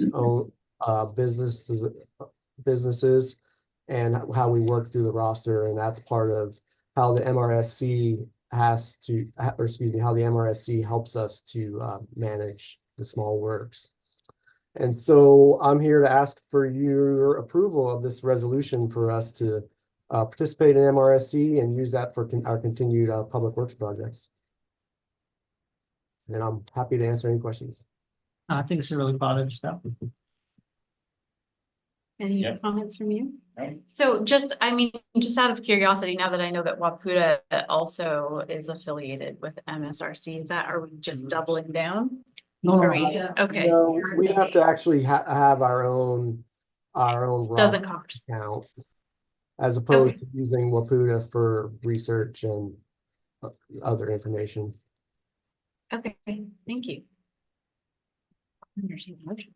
I'll make the motion to approve resolution 857. For the small results. I'll second that. All those in favor? Aye. Aye. Great, thanks, commissioners. Thank you. Next is the action memo to approve resolution 858, purchasing policy. Good morning, commissioners. This is kind of Good morning. follows along with what Kurt had talked about. The legislature has made quite a few changes in line with the purchasing policy. And so the MRSC, the small works, was one piece of that. And we need to, as you did, approve that. But then I had to go through and we've added on to our purchasing, the actual policy that the district follows. And we have, on the action memo, it kind of lists out in high level what those are. With Andrew using a lot of the federal grants for the broadband, we needed to add more language for the federal grants in there. The small works, and then underneath that small works, there's apprenticeship language that changed. We needed to add, and then we needed to add a utilization plan for dealing with small businesses. Rules around that changed, and then also a contractor rotation plan if we do under the small works under $150,000. We needed to have an actual plan to make sure that we're not reusing the same contractor again and again. So it's just a lot of language, but just updating our internal policies to match what the rules are now. Is there any questions on that? Go ahead. So, could you identify the actions that are in this update? And by the way, thanks for highlighting it, the changes. Are there any of those changes that are not about alignment with new requirements from federal or state or so on? Well, Are there any changes we're making that are discretionary that to the policy? Did you highlight those? Discretionary, no. The federal funds is not necessarily a new one, but now that we're getting more into it and we're actually using significant dollars for the federal funds, that is now included in our policy. I wanted to outline that as much as possible. So we had that. As far as discretionary, no. The biggest ones would be signing authorities, and that's not done through this policy. That would be done more through the delegation of authority. But that's probably the biggest. Reflects that. Okay, yeah. Right. So this is linked to the delegation of authority, but it's not the one that sets those standards or those signing limits there. You answered my question. Thank you very much. Sure. That's helpful. So I did see that we have to comply with the federal requirements.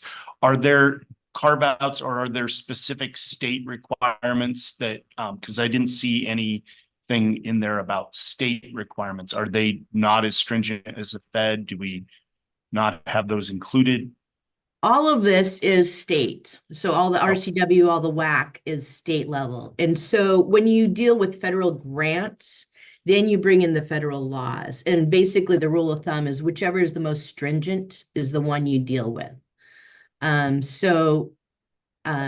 We just, when you add in the federal grants, it's more complicated. There's more rules and you need to make sure you have all those boxes checked instead of just the state ones that we're kind of used to checking. Thank you.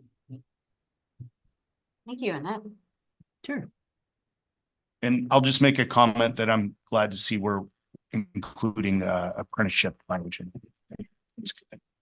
Yeah, we don't really have a I'll- choice. I'll move approval of resolution 858, the purchasing policy as amended. I'll second. All those in favor? Aye. Aye. Motion carries. Thank you.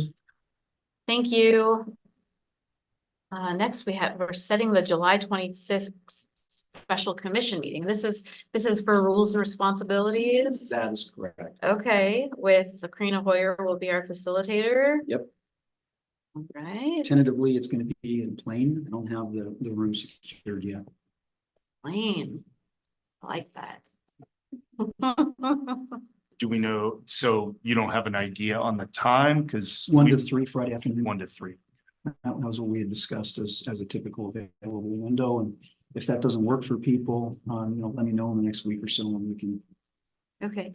we can do that. I'd like to go ahead and make the motion to set the July 26th special committee meeting, special commission meeting. Should I state the location or no? No, just set it and then, well, the public notice. From 1 to 3 for the, to discuss, roles and responsibilities. I'll second that. All those in favor? Aye. Aye. Aye. Motion carries. And then the last thing here on new business is discussion of new strategic planning efforts. So the last time we did our strategic plan probably began 4 or 5 years ago, and the world's changed. And strategic plans need to be updated periodically. Yeah, to say the least, it's changed. Yeah. And they need to be updated periodically. And I think it's time. So I've had this discussion, I think, with all 3 of you independently and in depth with Commissioner Deshmani. So, I would suggest that we begin a series of workshops and planning meetings in the fall, specifically beginning in September. And we start marching forward on the strategic plan. And part of that is Commissioner Legacy, take advantage of you being here. I don't know if that's an advantage. Well, I mean, you take talent where you get it. I've said that before. And we need people looking at this who care. You obviously care. You're here. Let's get it going.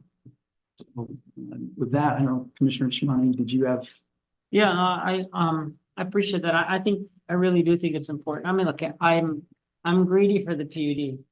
And what I mean by that is that, I want to take advantage of every opportunity to get every, piece of input we can as an organization. Yes, you're not here for that long, but you've got a very unique, valuable perspective. So I want to include, take advantage of the opportunity to include you, for that reason.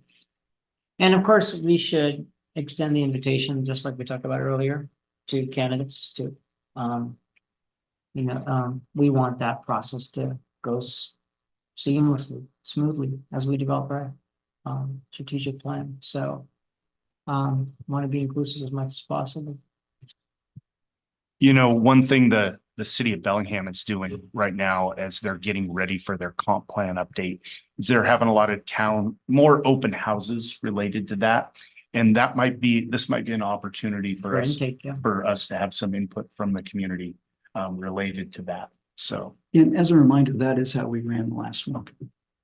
And Commissioner, I think that's before you were here too. Yeah.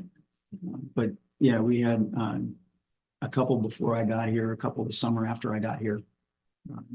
The one thing I would want you to be thinking about, and I don't have a definitive answer one way or another, is, do we want to get a third party to help us with the creation of the strategic plan, or do we want to attempt to do it internally? It's just something to think about. I mean, there's pros and cons either way. Now let's see, maybe Chris, when you hire your new staff person, maybe that's something that person, I mean, you've already said that person's gonna have plenty of work to do. Something we should explore though. Yeah, I think that without giving away too much on the whole interview process, the folks that we've got either were very strong communications folks, and this would kind of be really in their swim lane, or they're really strong HR folks, and it really wouldn't be in their swim lane. Okay. So it depends. I'm just not sure exactly what skills we would get. And Liz, were you raising your hand? No, I didn't. I was going to say, Wapuda wants to help. We're happy to provide guidance. Good. I think it might be helpful for us when we're in the development of the strategic plan, just to bounce it off of you guys. And, is this recognizing that we're going to deal with what's right for Whatcom County, not necessarily Washington State. And in the past, we actually went out to Jefferson and worked with Jefferson as they were working on their mission statement and to talk about doing that. Hopefully they're helpful too. Yes. You know. More voices are always adding the flavor. We've had a few retreats. Yeah, yeah. Just the last couple of months, so. And I'm so grateful that Todd was actually there at the Yeah. retreats when we were kind of working on our vision for the future, so. Yeah, and some of our just mission streamlined. statements and Yeah. our values are, so some of the underlying work has already been done. Yeah. Another reason to include you in the process. Right. Yeah, I will add, I'm on a credit union board of directors and we do a lot of strategic planning there as well. And having that outside coordinator, I think lends some value there because it doesn't put a responsibility on anybody who's part of the organization. And so it's an outside look and an outside shoulder to lean on. So. that's great fun. I have facilitated several strategic planning sessions, and I think that it would be best if we had somebody from the outside. Okay. Just my opinion. So then that's something that maybe our first topic is who do we go with and have that conversation? Well, I mean, it sounds like we've got consensus among the commission. I'm not speaking for you, Commissioner Legacy. Are you saying inside or outside? Outside. Okay, Yeah. so it sounds like we've got consensus from the commission, and what I would say is, have a thought as to who you would like. I mean, I can do a general search. I don't have a favored person for this.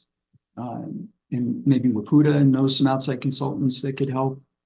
So I mean, but what I'd want to do at this point is start gathering all of that. Who would be your candidates? If you guys have any idea, I know I can reach out to contacts at APPA that I have that have helped in that kind of thing in the past.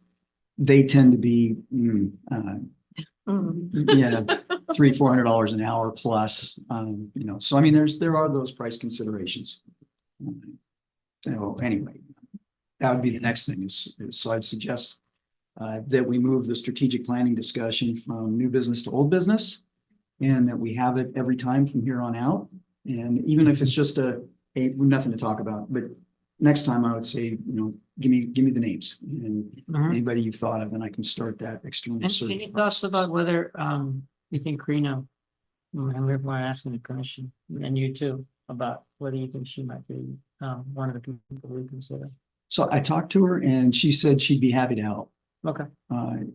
Whether or not she would be the best person. for Yeah, that, I'm not I don't know. suggesting that I know who's the best. person. Yeah, I would be interested in hearing from Wapuda to see if they have some facilitators. I would second that. I think that having somebody with specific industry insight can be very That's very important that as they steer and guide us. Yeah, Karina's a great organizational development person. That really is her swim, and she's good at it. Yeah, but reflecting Todd's point, Commissioner Legacy's point. About the taking advantage of someone who's got a skill set with the whole PUD utilities, which could be awesome too. So let me just ask you guys, go ahead and shoot any names that you're interested in to me, and Liz, if you could have somebody do that at Wapuda, just give it to me, and then I'll shoot that out to you guys so we don't have a problem with communications, and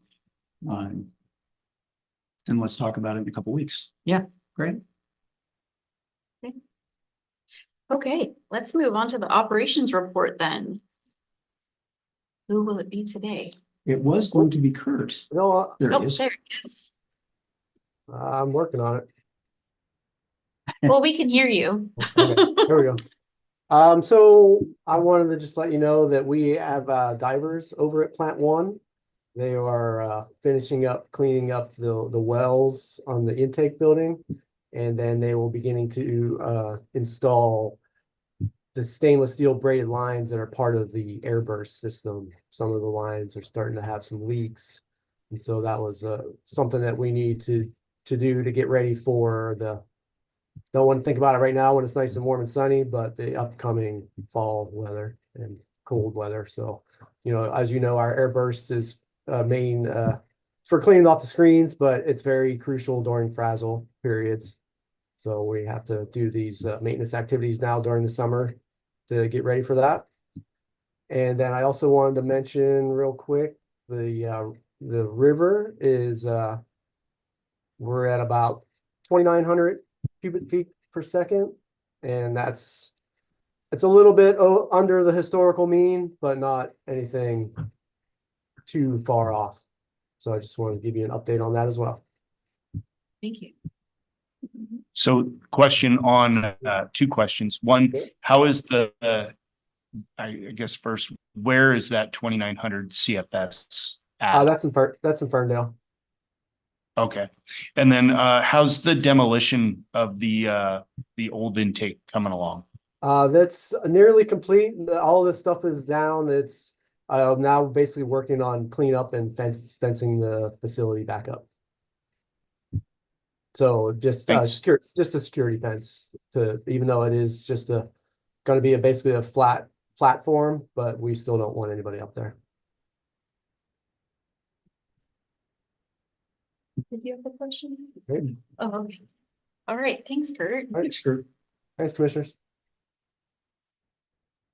Okay, commissioner reports. Anybody just bubbling up to share? I need it. I need some of it. It's Okay. yours. So I went to the June 26th hearing for the initial adjudication. And it was interesting because they didn't have near as many people in person as they thought they were going to have. So they had gotten the county council space because they thought it was going to be a packed house, had some increased security, and it didn't turn out to be as big, as largely attended as they thought. So I'm not sure what they're going to do in the future, if they're going to try and move to a specific courtroom or not.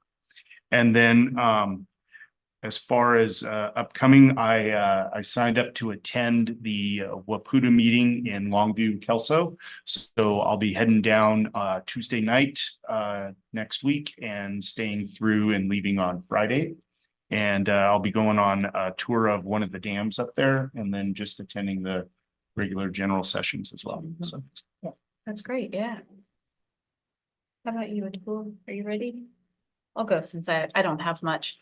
So Todd and I were in the 4th of July parade. That was a first, I think, for our utility ever. That was a lot of fun. Next year, I'll try not to throw candy at kids' heads. I'll be a little gentler in my approach. You're not supposed to admit that on. Yeah, that was great. And I will be attending the WAPUDA meetings online. And I was speaking to Jane earlier. I really appreciate that hybrid is still an option. I wouldn't be able to attend a lot of the meetings otherwise. And I really value the education roundtables. So thank you for continuing to do that for us. I think I'm ready. So, tomorrow I got a tentative meeting with Mike to dig deeper into his ideas on comp plan. Oh, great. And then I've got an update that I want to just give from the water committee meeting, which I covered on your behalf. The attendance was moderate. One of the topics was covers low income assistance from the and the memo for the Department of Commerce. Person Nicholas talked about that. There was we'll put a draft proposal that Nicholas talked about. One of the things that I want to repeat again is the threshold being 16.5% below the federal poverty level as being the trigger for getting low income assistance. Is that correct? Yeah.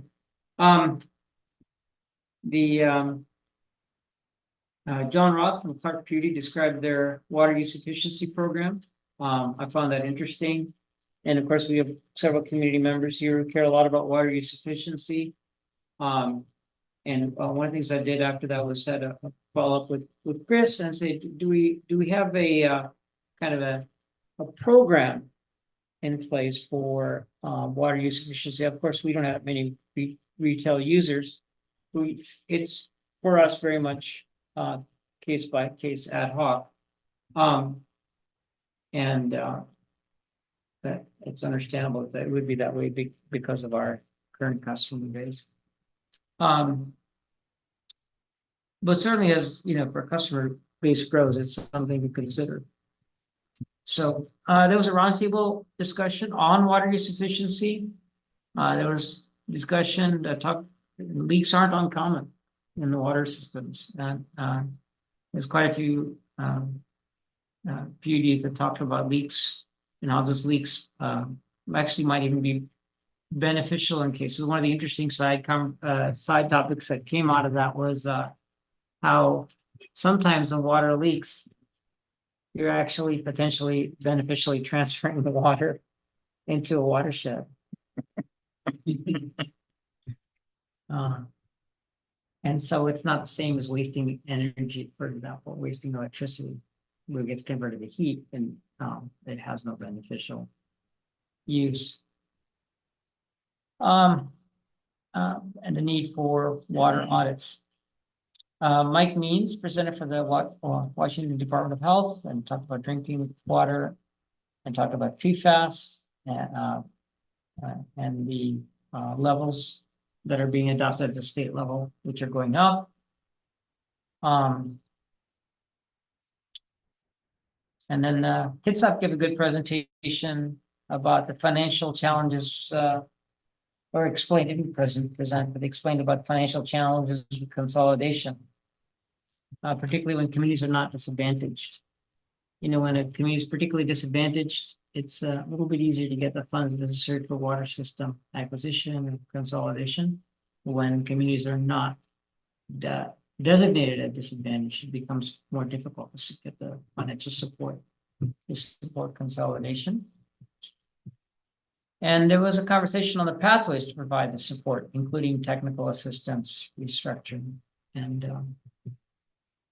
consolidation. So that's a summary of the water committee. It was beneficial. I enjoyed it. Unfortunately, I was multitasking at the end when Dave Christensen was talking about the adjudication.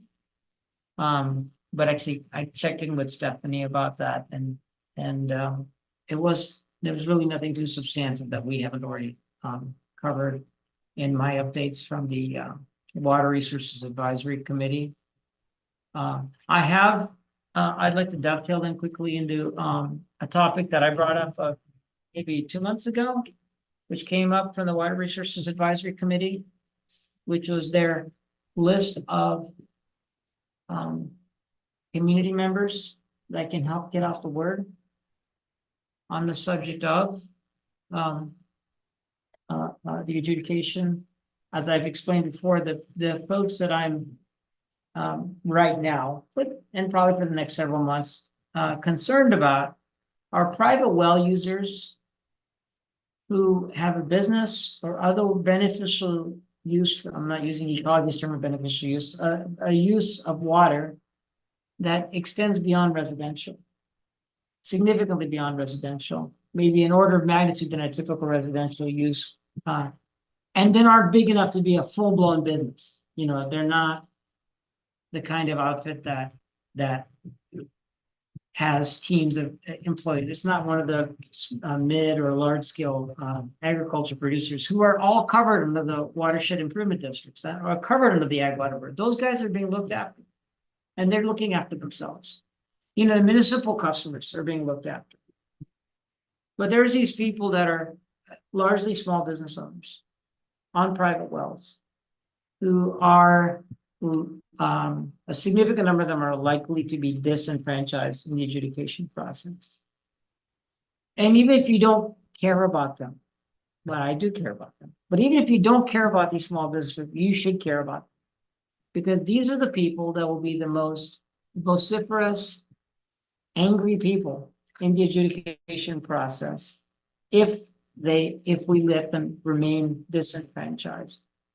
And so I'm not going to say that we have a guarantee that everybody's going to plug in the right way.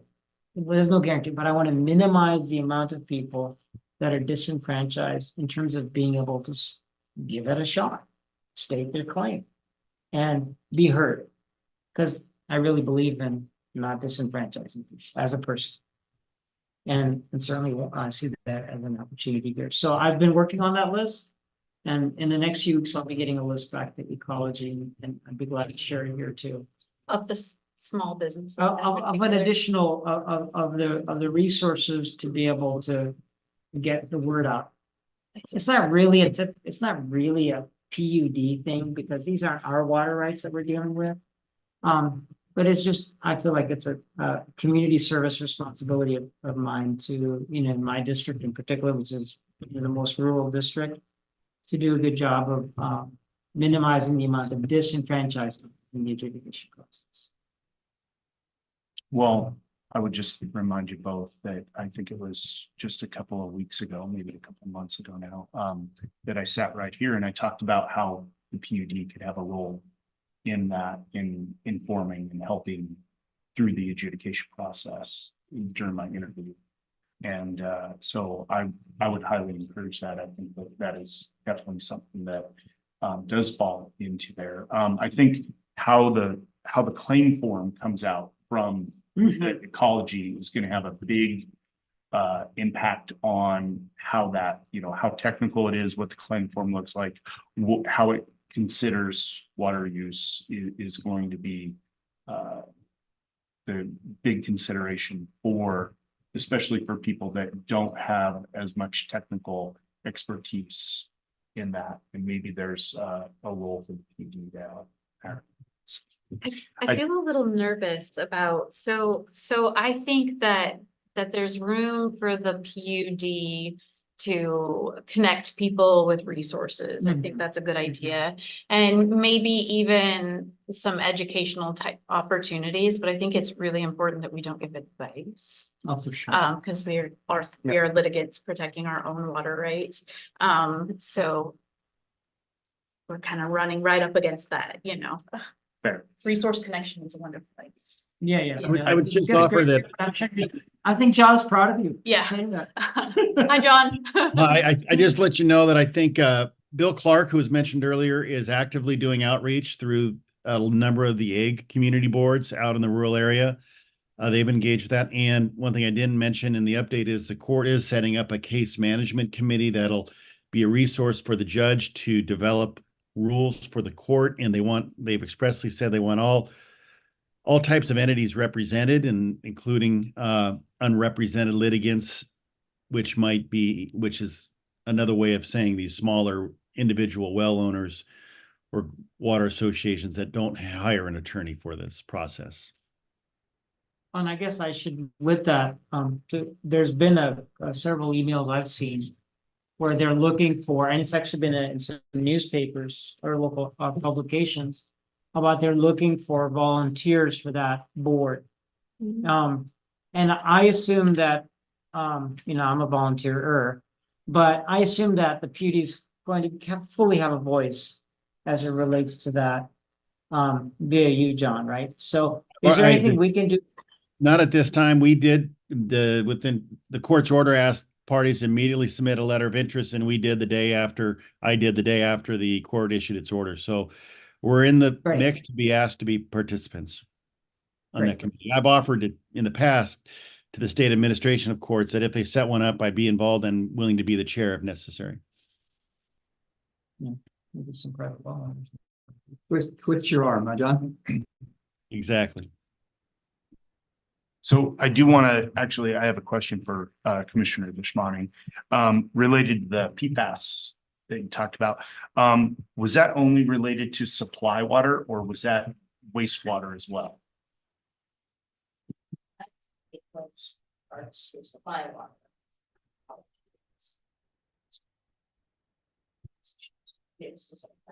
No, it just, as a former firefighter, they put a lot of PFAS in our gear, and we actually used to have foam that had a lot of PFAS in it. And so I just have a personal interest in it a little bit in wondering if they're looking at the wastewater or not. So. And I don't know, you all aware that our city of Bellingham, one of our cities, actually one of the factors that caused them to halt a major planned upgrade investment to bring in digestion to their wastewater treatment facility was a lack of clarity in what that meant for people.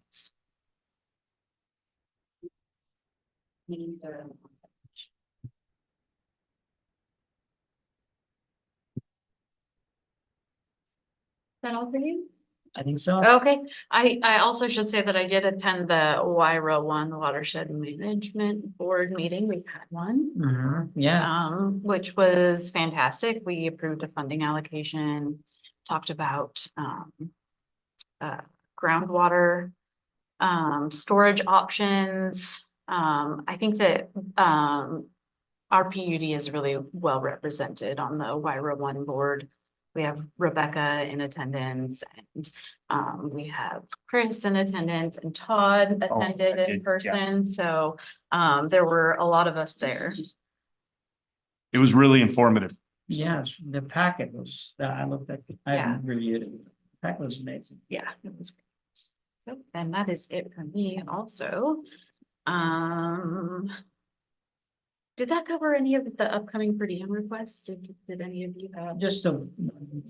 one meeting with Mike? Okay, Oh, and I'm going to. okay, that's on your list. Yeah, we'll all be at the WP, we don't Yeah. bring that up exclusively. And now we have another opportunity for public comment. And Mike, there he is. Thank you, for the opportunity, Mike Kaufman again, to the Waputa thing down here in front of me, and I will say, I've studied cooperatives a bit in my life, and, to say that, the cooperatives around energy and how that goes, and there's a state agency that helps promote cooperatives. And when I've been in front of them, and then I called them and asked them, and they're like, well, this is way out of our league. Like, we're little, I think, kind of mom and pop coordinators with businesses and such. We can't deal with that. You need to talk with the cooperatives like over in Chelan. And you call them, and they're like created in the 30s, or whenever that all happened, electrification, and they're like way too big to even consider that option. I called Waputa and asked, and I had heard that one of your goals was to promote the development of cooperatives. And where I heard that around energy or something of that nature, to talk with you. And it was Manager Chris that got back to me with that phone call. My phone call, if I want to talk to Manager Chris, I'll call Manager Chris. I was calling you, and you had no response to me as the public. And one of the things that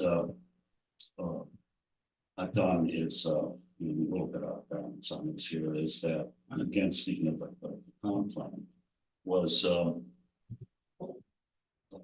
and I spoke to the PUD here about putting the word public back in PUD. I'm an activist in this field. I love being an activist in this field because there's a lot of elbow room.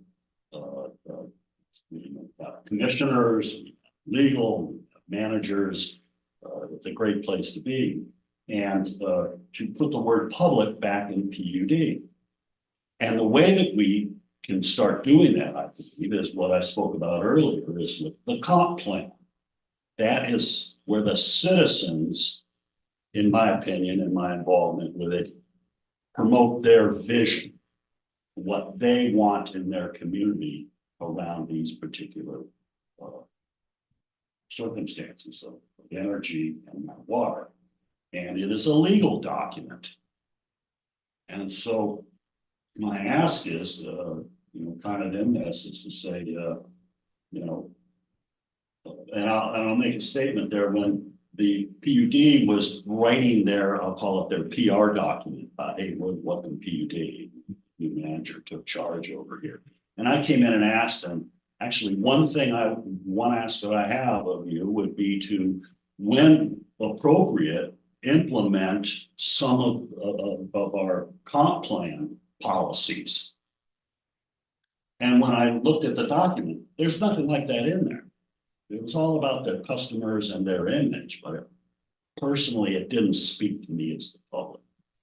And I would like to see us put the word public back into it, because there was mention of that here today, as we discuss this, and how do we go forward with these water issues, and who do we bring in, and how do we do it, is to use this comp plan. Are there other counties in the state that have it? We led with that back in 91. We were a leader, and I would like to see us continue to be a leader in the comp plan. And to have you look at that as a way to involve the public. That's so. A couple other really good things is transmission, which you spoke to, sir, about it's woefully antiquated.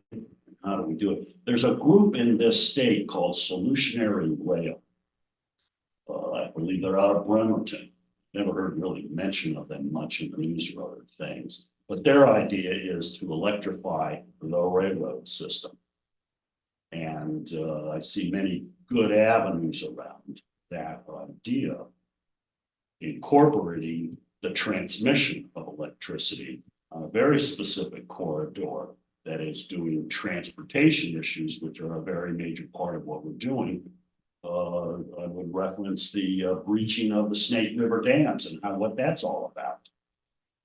And the transportation back in the early 2000s, maybe it was, there was one of the other issues we were dealing with in Whatcom County was a private entity wanted to use the rail system the way that comes up Route 9 out of Seattle and up through the communities, Snohomish, Skagit, and Whatcom County. I believe it's not being utilized at all.